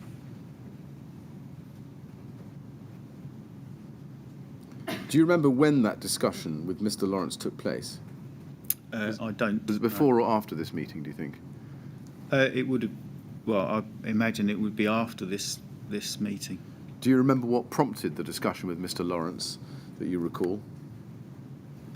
I don't, but if it's an action on a set of minutes, that would be the probable prompt. I don't want to put words in your mouth, but is your evidence that there was a discussion between you and Mr. Lawrence about the appointment of Exova by Rydon as a fire safety engineer specialist going forward, but that you'd have decided not to go ahead with it because, as you, I think, have said, they had already produced a fire strategy. Yeah, and it's the responsibility of Studio E to assure themselves of that information. But if it was the responsibility of Studio E to assure themselves of that information, what do you know, can you help us why Mr. Lawrence himself had proposed that he would contact them with a view of using them going forward, as opposed to asking Studio E to do so? I don't know. That's a minute from a meeting that someone's made, isn't it? Now, in your statement, paragraph 7.2, and it's so short, I'm not sure it's worth taking you to it, you say, I was aware that a fire consultant, Exova, had been engaged on behalf of KCTMO. Did you make any assumption one way or the other that Exova was continuing, after you had won the tender, as part of the team retained by the TMO? Sorry, I've missed the first part of that question. Did you, well, let me try it a different way. Did you assume that Exova continued as part of the team retained by the TMO, or did you not think about it? I didn't make that assumption, no.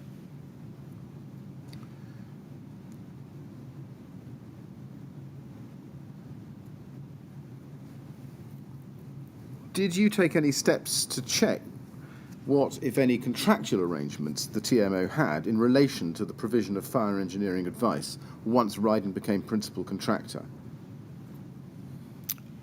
No. Why is that? I didn't see a need to ask the client that. Did you take any steps to check that the appointment of Exova continued during the construction phase of the project? No. Did you personally communicate with Exova during the project? No.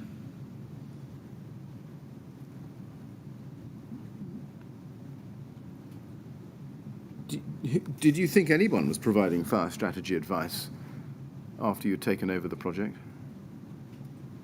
That again, the fire strategy had been done at tender stage, and thereafter that lies in the ultimate responsibility of Studio E's submissions to building control.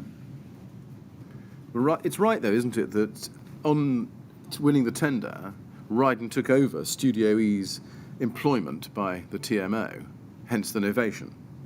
That's right. Yes. That being so, how could it be for Studio E to appoint a sub consultant in the form of a fire safety engineer? It would be for Rydon to do that, wouldn't it? No. Why not? Because if they needed further advice from a specialist, then that's their remit to get that advice. Was that your understanding at the time? Absolutely.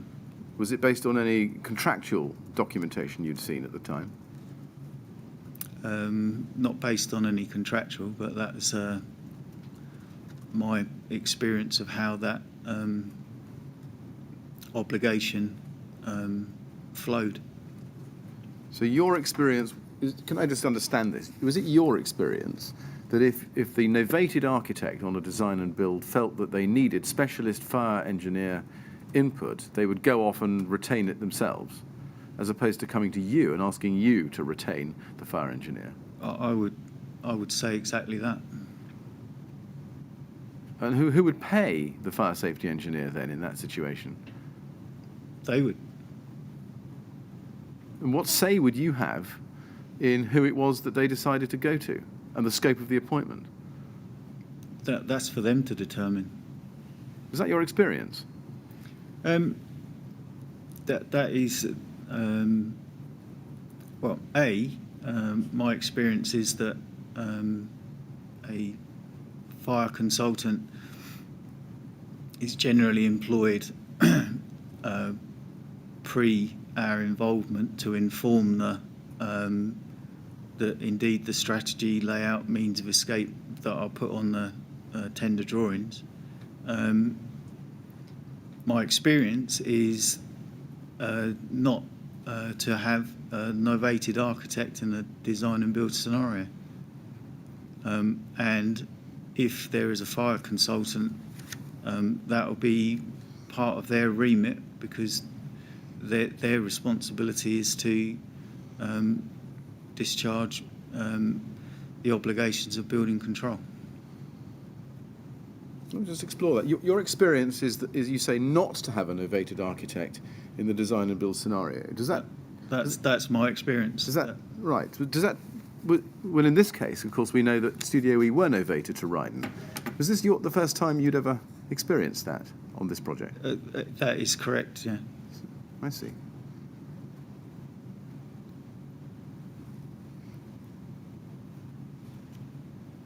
Does that tell us that you, and indeed other people at Rydon, had no previous experience of how to manage an architect who had become a subconsultant by novation? I didn't see that situation was any different to a non-novated architect. It's employment of a schedule of services. The fact that it's novated is that's the client has wished that architect to stay involved with the project, which made sense to me in terms of previous knowledge, working with the planners, the building control, the adjacent project, and so although I'm saying to you that's unusual to be novated, then I saw that as very logical process. Did you ever tell the TMO that the Grenfell Tower project was the first project you and the others on the team involved in it had of a novation of an architect? No, I didn't, no. Very often, in the majority of design and build contracts, the architectural firm that has had the initial contact with the client, from the scheme inception to the planning consultation, you'll be, encouraged to use them as the architect for the construction phase. But did it not occur to you that it was a little bit more than being encouraged to use them? As a result of the novation, Rydon was actually entering into a formal arm's length contractual arrangement with Studio E, whereby Studio E were providing you with services. Yeah, and I was very happy with that. That seemed a very logical step against an architect that the client was obviously happy with. Otherwise, they wouldn't have novated them. But for the first time, of course, in your experience, the architect was now answerable to you, as opposed to answerable to your client. Did you not perceive that to create some kind of difference? No. Right. Going back to the question of ex-over, would it have been normal at the time for a project of the size of Grenfell Tower to proceed through the construction phase without the principal contractor seeking specialist fire safety advice from a fire safety engineer? As I said, that would be flowed through the architectural development. Right. So can we leave it like this, or perhaps take it from you, that so long as neither ex-over nor building control, as you've mentioned them, brought any issues to your attention, you were not concerned?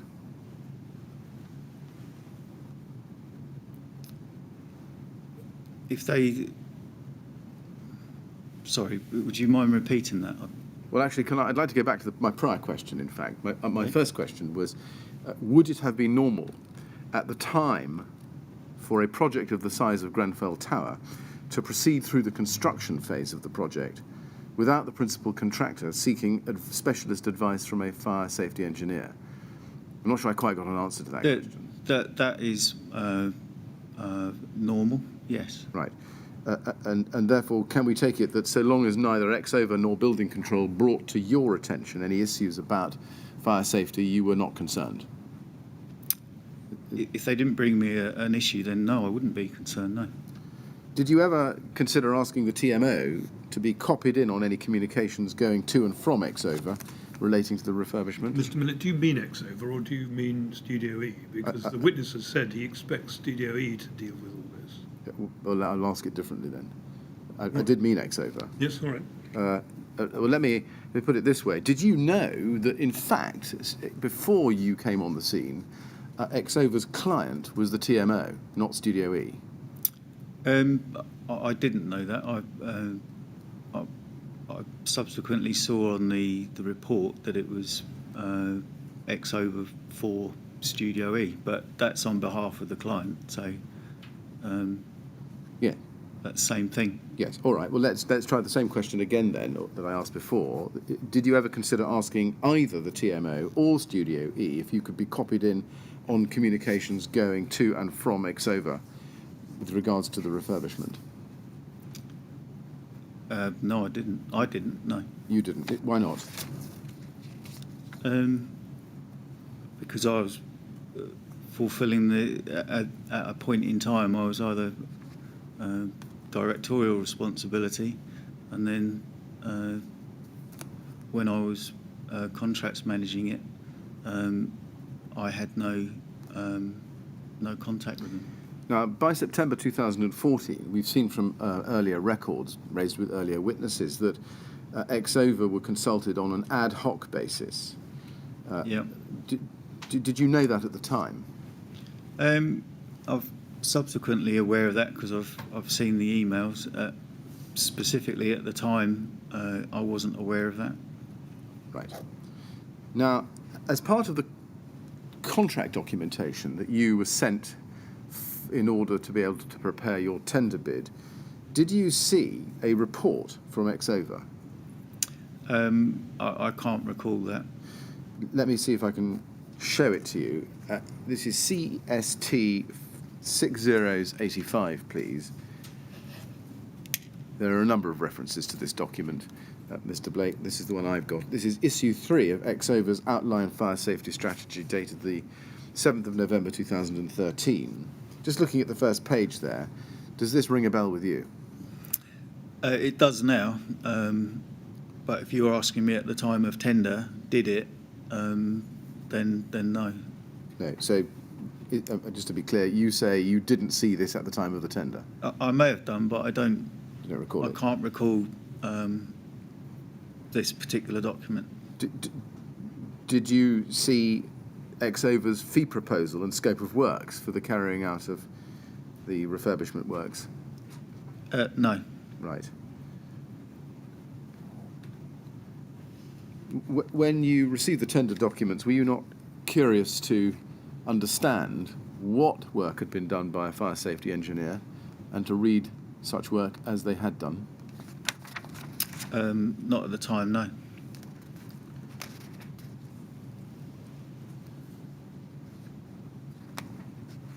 Can I just ask you, did you ever read something called Initial Design Note, dated the 12th of September 2012?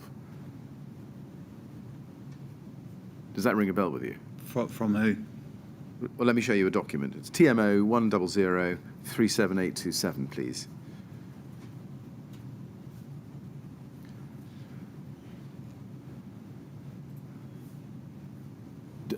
Does this look familiar to you? No, it doesn't. Right. Do you remember reading earlier issues of the Outline Fire Safety Strategy, dated October 2012 or October 2013? No, I don't. Okay.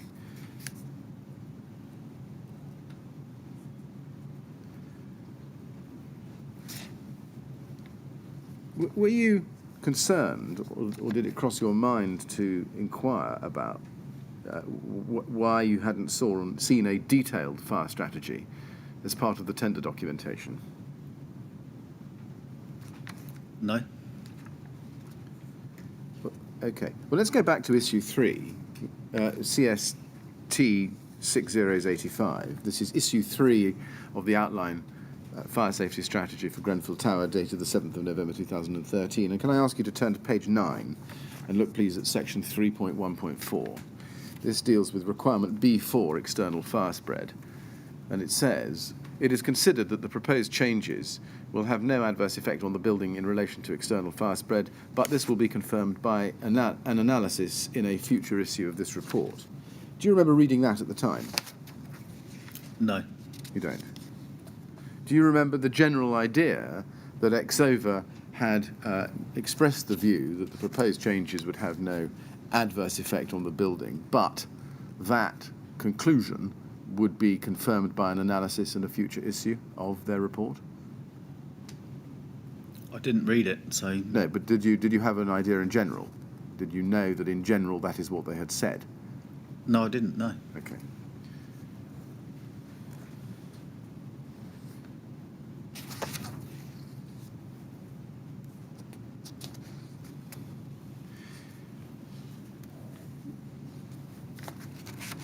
If we can just go back to the minutes of the meeting of the contractors, the initial meeting on the 1st of April 2014.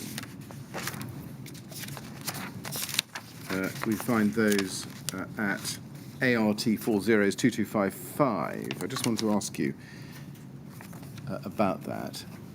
I'd like you to go back to paragraph 5.3 at page 4, please.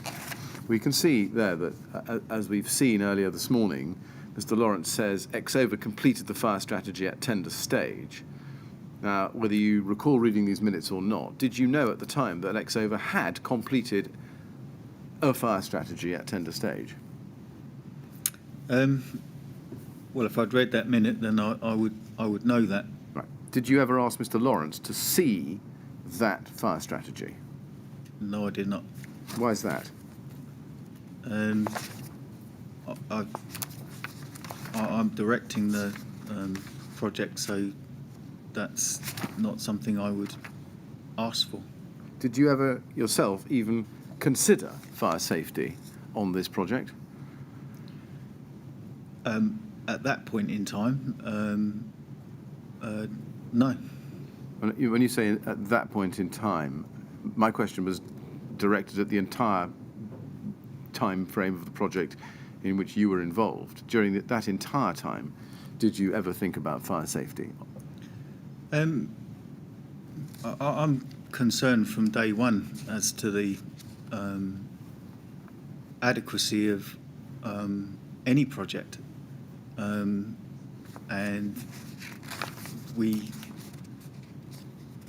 provide for that by the appointment of the consultants to make that as it should be. So I wouldn't look at an individual aspect,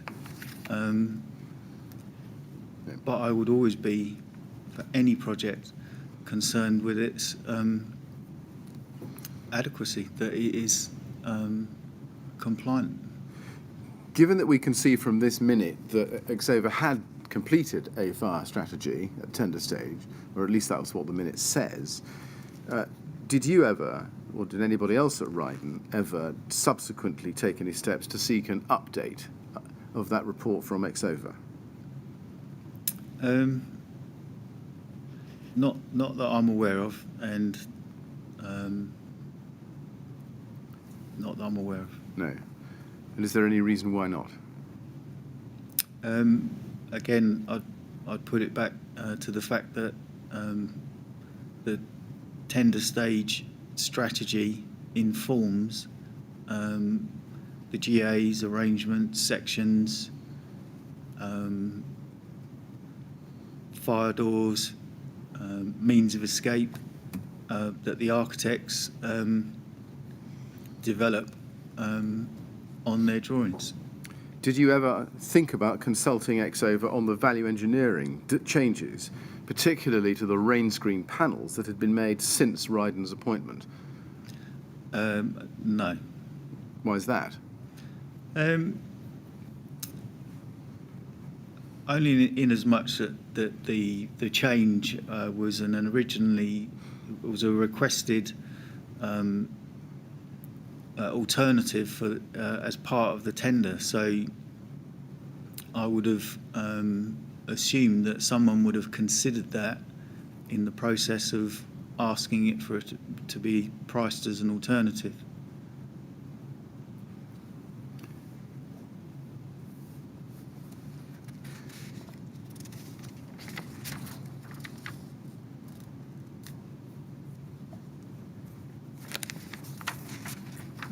Can I ask you to go to EXO 50688, please? Now, this is a chain of emails from the 21st to the 23rd of December 2015. And you're copied in on this. I want to look at the bottom email first, running over the page. This is Andy Bridges, 21st of December 2015, to Terry Ashton and Tony Pearson. And it's copied to you, among others. Hello, Terry. We are the electrical contractors on this project. I'm not sure if you've been made aware, but there have been some fairly major changes to the lower level since you issued your last fire strategy document, IS 03. So, if you hadn't been aware about issue 3 from Exover at April 2014, you were certainly aware of it. Can we take it from this by December 2015? Yes. So, do you remember when you first became aware of issue 3 of Exover's fire strategy document? I can't recall exactly when, but I certainly know about it there. Right. Did you know yourself whether Mr. Ashton of Exover was in fact aware that there had been fairly major changes to the lower levels since his issue 3 of the fire safety strategy? I didn't know that, no. Now, as I've shown you, issue 3 was produced in November 2013. That's just a little bit more than 2 years before the date of this email. Yep. During that time, since you won the project in March 2014, had you yourself made any attempt to keep Mr. Ashton updated as to any changes in the project? No, I hadn't. Had anybody else at Rydon, to your knowledge? Not to my knowledge, and again, that would be the remit of the architects if, as a consequence of client changes, there is an implication to the fire strategy, then that would be dealt with as a consequence of that change. Now, looking at this email chain, we can see who's party to it. It's Andy Bridges, who's RJ Electrics. Yes. Okay, and Exover, as the recipients, copied to J.S. Wright and Max Fordham and you and David Hughes from Rydon. We did no architect, no Mr. Soanes on that, and no Mr. Crawford on that either. No. So when we look at the substance of it, we can see that this is RJ Electrics asking Exover for some advice. If we look on, this raises 3 questions for you. Yes. And it goes on over the page. Perhaps we should just look over the page to page 2, please. And you can see that there are some questions, and then answers come back in red from Mr. Ashton. Did you notice from this email that here is Mr. Ashton providing fire safety advice to RJ Electrical, but not looping in the architects? Yeah, this was about focused on the M&E side of the questions. Yes, but that wasn't my question. My question was, did you notice that here is Mr. Ashton providing fire safety advice to RJ Electrical, but not looping in the architects. I didn't notice that, no, and I didn't see anything wrong with this communication either. Well, is it right that Rydon and its subcontractors still relied on Exova to answer ad hoc questions in relation to fire safety advice without needing to trouble the architects on the question? This was linked to M&E, and that's why Max Fordham were copied in. Yes, that's not quite answering my question, Mr. Blake. I'm really asking about communications. Is it right that Rydon and its subcontractors were content to rely on Exova to answer ad hoc questions without needing to trouble the architects and to keep them in the loop to know what was being said and asked? Yeah, I mean, ideally the architects would have been copied into that, but I still don't think that that's an issue because it's M&E.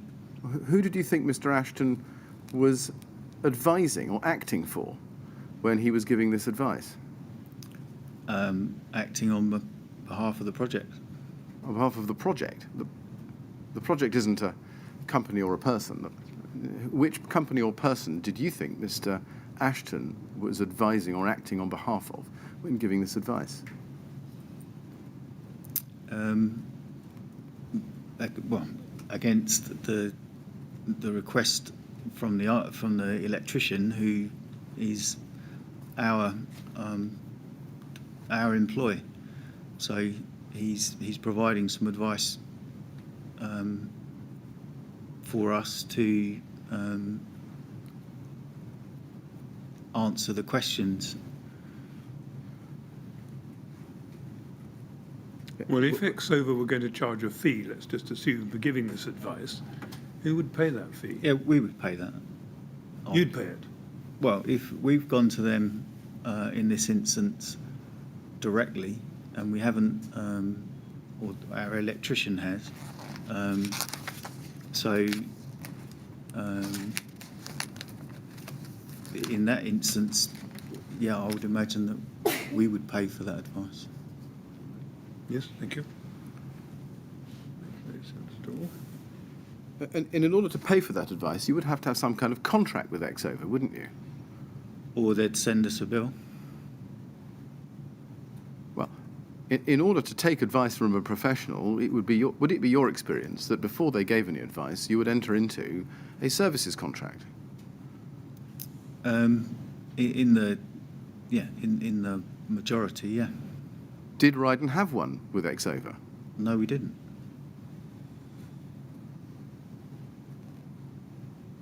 So you were content, were you, for your subcontractors to pick Mr. Ashton's brains as and when it was needed, and you would pick up the bill, but without any formal contractual arrangements between you?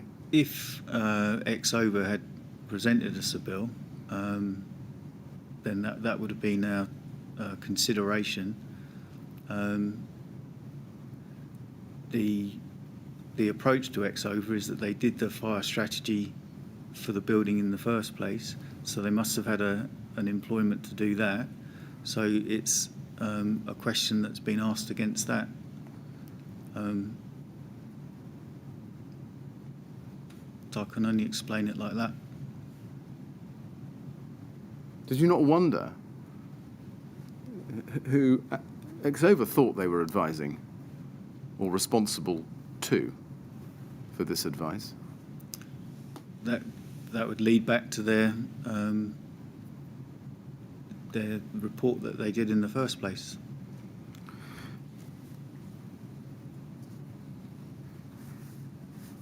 Can I ask you to go to RYD 3074436, please? This is an email of the 14th of April 2016 to you from Matt Smith of Max Fordham. And I'd just like to look at the first line. And it's copied to various people, but again, no architect. Afternoon, Steve. I've discussed your queries regarding the fire alarm with Adrian Brown from Exova, who's now replaced Terry Ashton. And then there are some suggestions. set out there. So you could see from that even at this late stage, mid-April 2016, 3 months before practical completion, Exova was still being asked for advice, yes? Yes. In those circumstances, did you even at that point consider instructing Exova, even if only for a sign-off opinion on the building as it stood then? No, Why is that? because as I just said, that they were providing advice under their original remit. And their original remit was with whom? With the fire strategy that was produced for the TMO.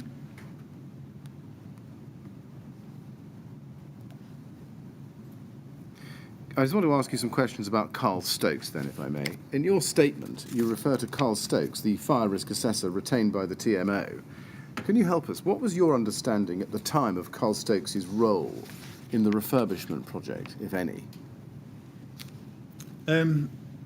He's retained on behalf of the TMO, who are the landlord of the building, and he's to carry out a fire risk assessment of the building on behalf of the landlord. To your knowledge, Mr. Blake, was Mr. Stokes or his company ever retained or appointed to undertake any consultancy or supervisory role in relation to the refurbishment works on the tower? By us. By anybody? I understood he was the employee of the TMO. I see. My question then is, to your knowledge, was Carl Stokes ever retained by the TMO to undertake any consultancy or supervisory works in relation to this refurbishment?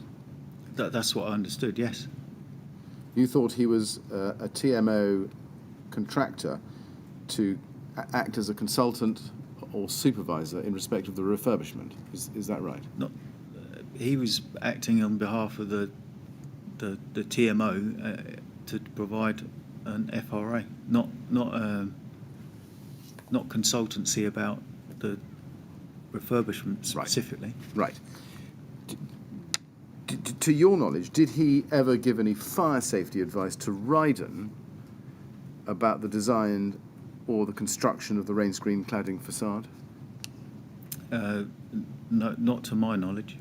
Did he ever give any fire safety advice to Rydon about any other aspect of the refurbishment? He produced an FRA that had queries for us to respond against. Yes. And we may come to that. Which is what I'd expect. I see. Do you know whether he ever gave advice either to you or through you to the TMO generally on fire safety aspects of the project itself? No, the only advice we got was the issue of his FRA report identifying actions for us. Did Rydon ever rely on that advice by Mr. Stokes? No. Can we look at RYD 3065985, please?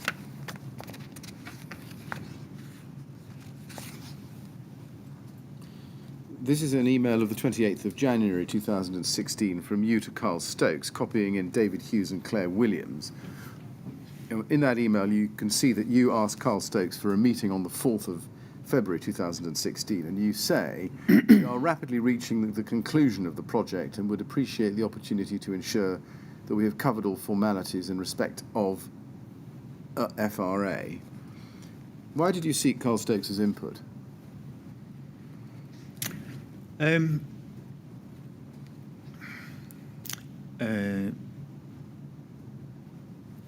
Can I see the context of that request? Well, I can show you the emails below it for sure. If you go down to page 2, we can see that it starts off on the 27th of January with an email to Janice Ray from Carl Stokes arranging meetings at Grenfell. And then if we go to page 1, Right. we can see the next email up from Claire Williams to you and David Hughes, also dated 27th of January, where she says, "Gentlemen, our FRA is available as below. Which date do you prefer?" This is on the basis that the meeting is on site at your offices, and then we see your response. So that's the context. The My question, I'll repeat it. Yeah. Why did you... It looks from that as if you were seeking Carl Stokes' input, and my question is, why is that? In order to understand whether when he did a fire risk assessment of the building, that there's, any formalities for us to either explain or provide in respect of the fire risk assessment that he does carries out on behalf of the landlord. I see. So did you understand it that you wanted this meeting in order to be able to provide him with assistance, as opposed to him providing you with assistance? No, providing us with assistance Right. to make sure that this is a precursor to having the ability to open the atrium to the public. So we obviously wanted to make sure that everything was in place in order for that to be done. And I thought the best way of doing it would be to meet Carl and go on and walk around the building with him. Right. Can I ask you to go to RYD 3066323, please?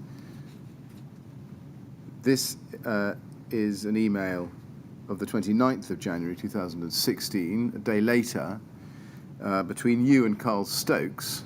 It's from Carl Stokes to you, copy to Claire Williams. Yep. Grenfell FRA meeting. Steve, the list of items as discussed this morning. See you on Thursday next week at 2 at Grenfell. Yep. And then you can see underneath his name, Carl, a list of things. You see that list. Did you discuss, looking at that list, did you discuss all those items with Carl Stokes at a meeting? This is a record of our walk round. I see. Which is exactly what I'd expect from that meeting. Right. In addition, was there any discussion at that meeting about the external facade? Do you remember? No, there wasn't. No. Can you go to TMO 100-12397, please? These are meeting minutes from progress meeting number 20, which you attended, it seems from it, on the 23rd of February 2016.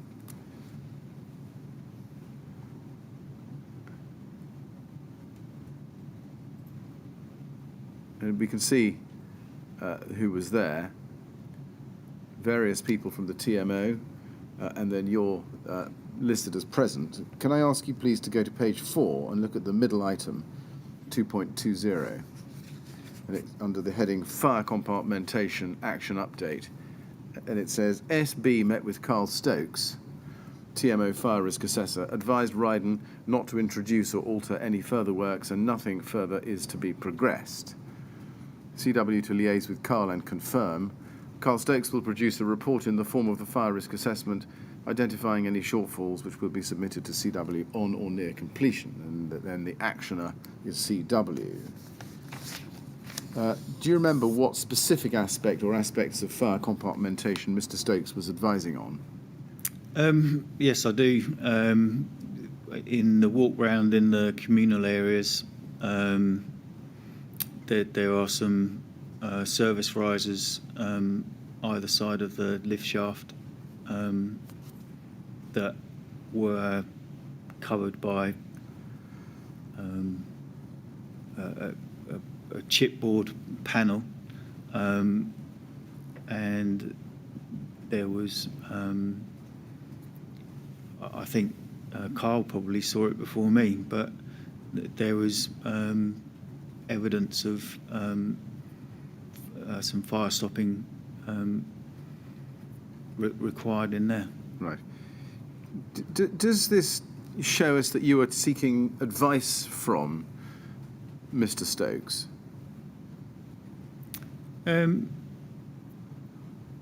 It shows that I was understanding what his role is and what we were required to do to fulfil our obligations for this contract. Did you discuss the exterior facade with Mr. Stokes in the context of fire compartmentation? No, we didn't, no. This was focused on what he looks for as a fire risk assessor. It was looking at the condition of the lobbies. It was looking at the access points from the lobbies and the level of lighting and signage as to how he assembles his risk assessment. Can I ask you to go to TMO 100455055? These are the minutes of progress meeting number 22, which you attended on the 19th of April 2016. We can see you were there. If you look at page 2, please, at item 2.8, we can see the same note as before, followed by an update. And the update appears to be, at the last paragraph, NR, you see that? Yes. NR requested that this be included in the health and safety file, CDM, on completion as formal recognition of a fire risk shortfall and potential residual risk arising from the building in its previous form. And then your initials, SB, are in the column to the right of this note.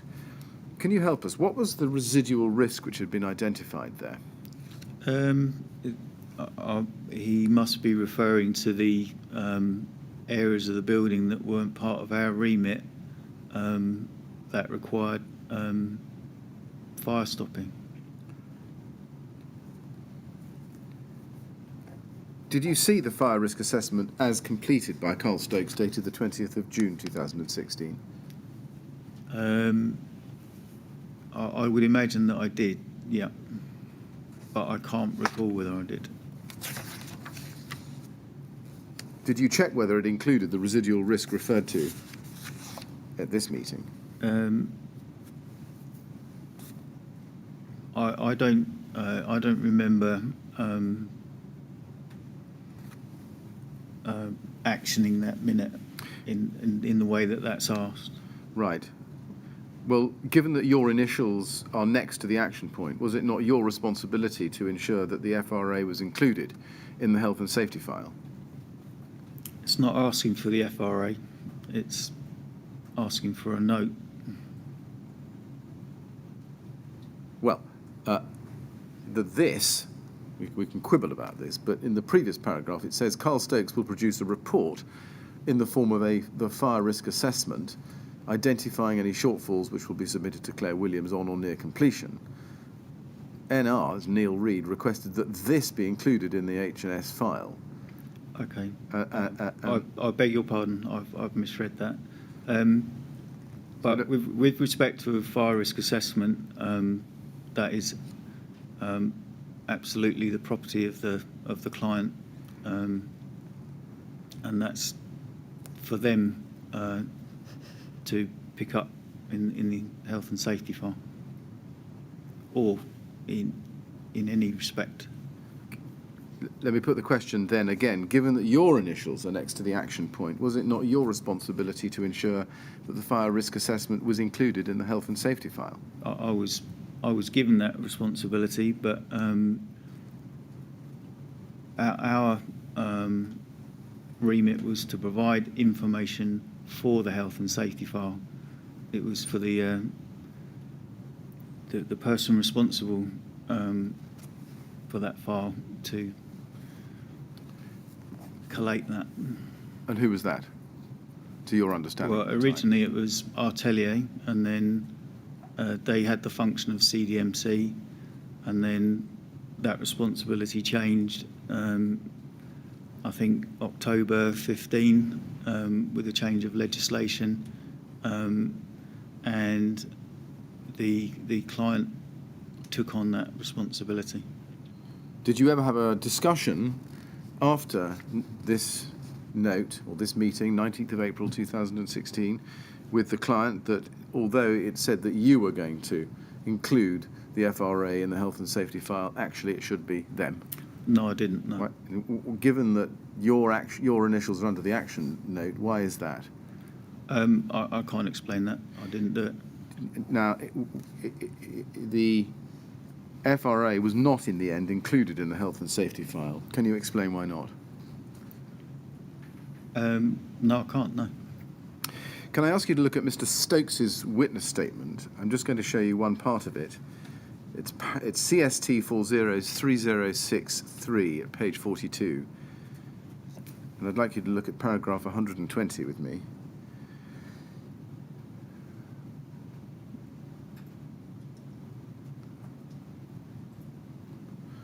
And he says there, when inspecting the tower in April 2016, I spoke to various people, including representatives from Rydon.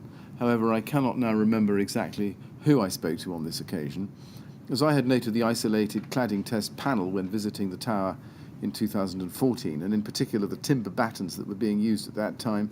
I asked about how the cladding had eventually been fixed to the tower. As can be seen from my handwritten notes, following discussions with representatives of Rydon, I recorded OK, FR, no timber, and cladding external non-combustible metal fixings signed off by BC.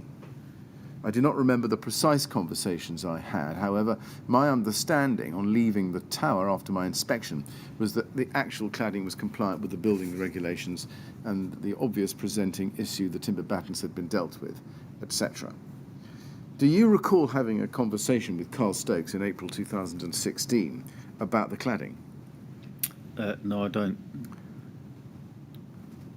Can you account yourself for how it came about that Mr. Stokes recorded on his, in his handwritten notes, OK, FR, no timber? No, I can't. Did you or anybody else at Rydon, to your knowledge, tell Mr. Stokes that the cladding was FR, or fire resistant or fire rated? I've got no recall of doing that. Or that any other part of the building was FR? Again, no, that's not. I'm going to turn to a different topic now, which is the appointment of Studio E. The original intention, I think, had been to novate SELLP, but because of Studio E's insolvency, it's right, I think, isn't it, that you appointed Studio E Associates, Studio E Architects Limited. That's right.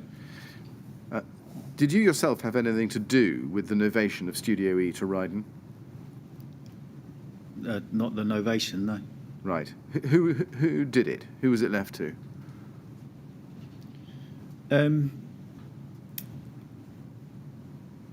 You mean the employer of Studio E? Yes. Who took charge of the novation process? With all those that employee would be via a deed. So the contract would be prepared by our legal department. Yes. Leaving aside the legal department, on the business side, who took charge of making sure that the novation of Studio E to Rydon progressed? That would be the commercial department and usually the contracts manager. Right. Do you remember? Well, let me show you a document. If you can go, please, to RYD 30644706, we can see an email chain between Rydon and Studio E, and I'd like to look at the bottom of the emails on the 17th of. That's page 1. You can see at the bottom of that page there's an email from Simon Lawrence to Bruce Soanes of the 17th of April 2014. Bruce, see attached a draft of the schedule of services that we're proposing to send you, and then at the top of the page Bruce Soanes sends it back with markup on the 30th of April. Now, you're not copied in on any of this. My question is, were you involved in this process of back and forth about the terms on which Rydon was retaining Studio E? No, No. Right. Did you see the terms in draft at this stage and Studio E's amendments to it, or No. proposed amendments? Let's move forward in time. Well, let me ask you this. Do you know yourself why the agreement itself wasn't signed in April 2014, but that in fact there was no formal agreement until February 2016 when the deed was signed? Do you know why that is? Well, in the first place, we were employed under a letter of intent, if you like, or an agreed expenditure. So we weren't in a position to contract a deed that flows down the responsibilities from the contract. So until we were contracted, which was whenever it was, October... 30th of October 2014. Yeah, so then that would be the first opportunity to conclude an employ with Studio E. And I can't explain why there's any particular reason why there was a gap between at the point in time when it eventually was signed. Did you see, between April 2014 and February 2016, did you see any draft terms between Rydon and Studio E? Draft contract terms? I don't believe so. I may have seen them at the end because I concluded the chasing up of getting the contract in place. Does that tell us that throughout 2014 and throughout 2015, you yourself had no idea about the terms or even draft terms on which Studio E were acting as architects on this project? Only that I'm familiar with what the Schedule of Services document provides for.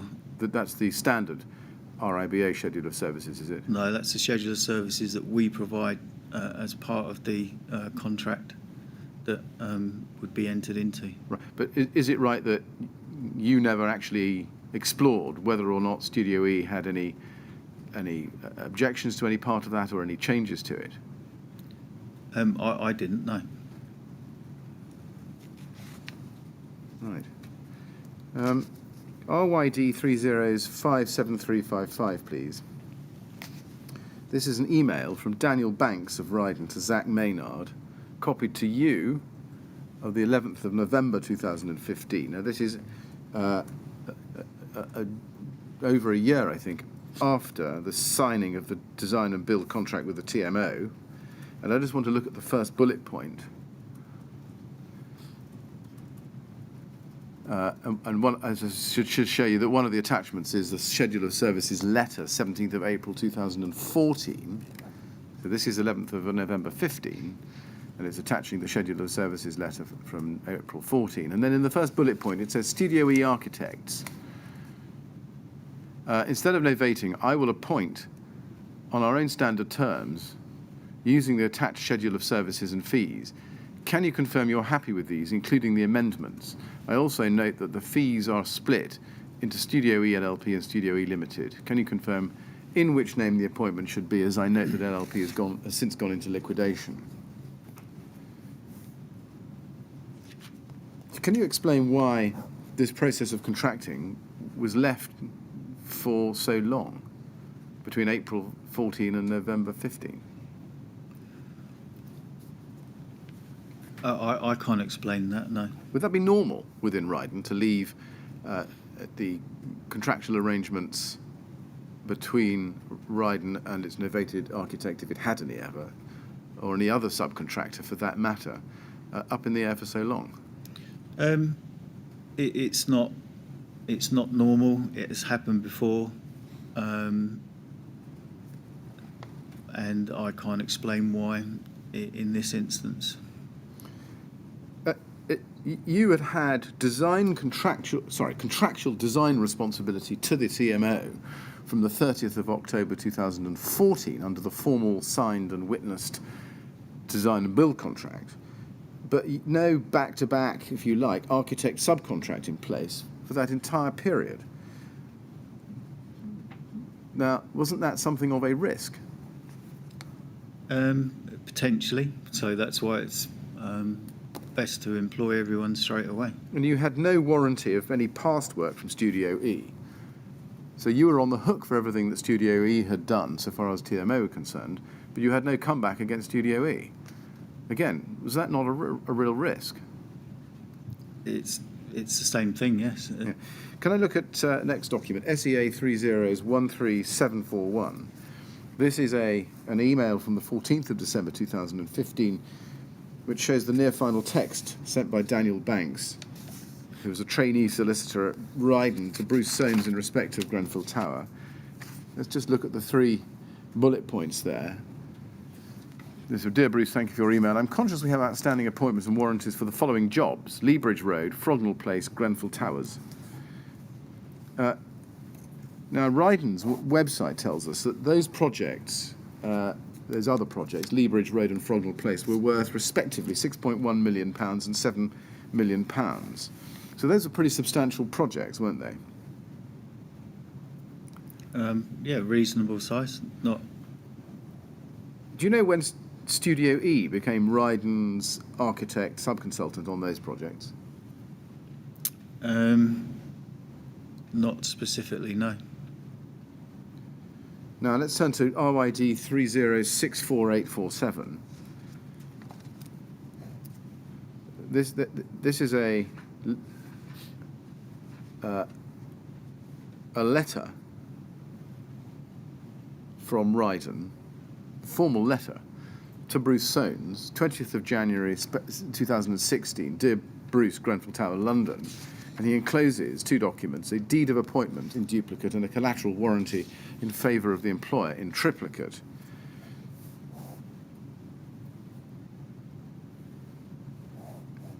Do you remember that? I don't remember that, no. Right. Let's just turn to a document of the same date, SEA 3013878, please. I just want to look with you at the middle email on that day. I'll give you the context. It's SEA 3013878. Daniel Banks tells you that he confirms that the documents have been issued to Studio E as per the letter attached. We just saw that. I will chase in a few days. James, could you possibly chase your end too in a few days? Thanks. And then you go to Neil Crawford of Studio E on the same day, and you say, Neil, hope all is good. Could you push this through your end, especially the collateral warranty? And then then Neil Crawford actually also responds or sends this on to Bruce Soames. Bruce, did you get this in the post? Given the initial draft agreement was in circulation in April 2014 and barely amended from that time until it was signed on the 3rd of February 2016, that's the deed, is it fair to say that it reflected the parties' understanding as it had been back in April 2014?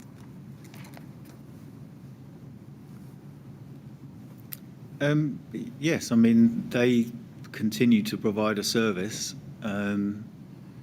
so that's fine. What was the rush to get it done? Do you remember? That's me chasing up the collateral warranty. We're coming to the end of the contract.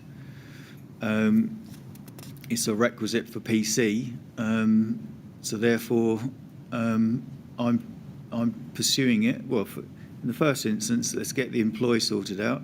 The collateral warranty is a requirement for PC, and that's my pursuit there. Would it have been normal at the time for Rydon to have waited towards the end of the contract before asking its subcontractors to sign the formal contractual documentation? As I said before, it's not the norm, but there can be a lag of time depending on other commercial pressures, but the the fact remains that the employment is required. So that's closing it out. Did you at the time have any concerns that Studio E might not have understood what they were agreeing to when they signed the deed of appointment, which I haven't shown you, but I've referred to? No, I know that there was a debate between Studio E and our legals on some of the points of the schedule of services. These were technical points of legal matter that I would expect them to resolve, which they did. Now, in his evidence, and this is Mr. Soanes, and it's day 7, page 107, line 4, and I don't need to show you that, it's just for our purposes. Mr. Soanes told the inquiry that Studio E's engagement in the deed was obtained under duress. Was it your impression at the time that Studio E was objecting in any way to assuming responsibility for past work? No, duress is a very strong word. My energy was to get the thing concluded, so I probably gave them a very small. As soon as I started to chase it, I could see no reason why it shouldn't be concluded. So therefore, get on with it, please. Did Mr. Soanes ever give you reason to think that he was not prepared to agree or to take on responsibility for coordinating building regulation approval for and on behalf of the contractor? I do not recollect a conversation between Bruce and I on that subject. In respect of the schedule of services generally forming part of the deed of appointment in February 2016, did Rydon place Studio E under pressure, financial or otherwise, to accept the finalised wording? We asked them to accept it, and if anybody, in terms of the exchange between two parties, that they have an objection to a condition that's been put upon them, then that is perfectly standard practice for that party to present their argument and then bring it to a conclusion, which is my experience of employing consultants. Did you ever tell Studio E that you weren't prepared to pay their outstanding invoices unless they agreed to sign the deed of appointment? No, I didn't. Mr. Chairman, I've come to a new topic, and 1 minute to 1. Well, that's very good timing in that case. We'll break there. Mr. Blake, we'll have a break for lunch at this point. Please remember not to talk to anyone about your evidence or any other aspect of the refurbishment over the break. And we'll resume at 2 o'clock, please. Thank you. Thank you. I'd like to go with the usher.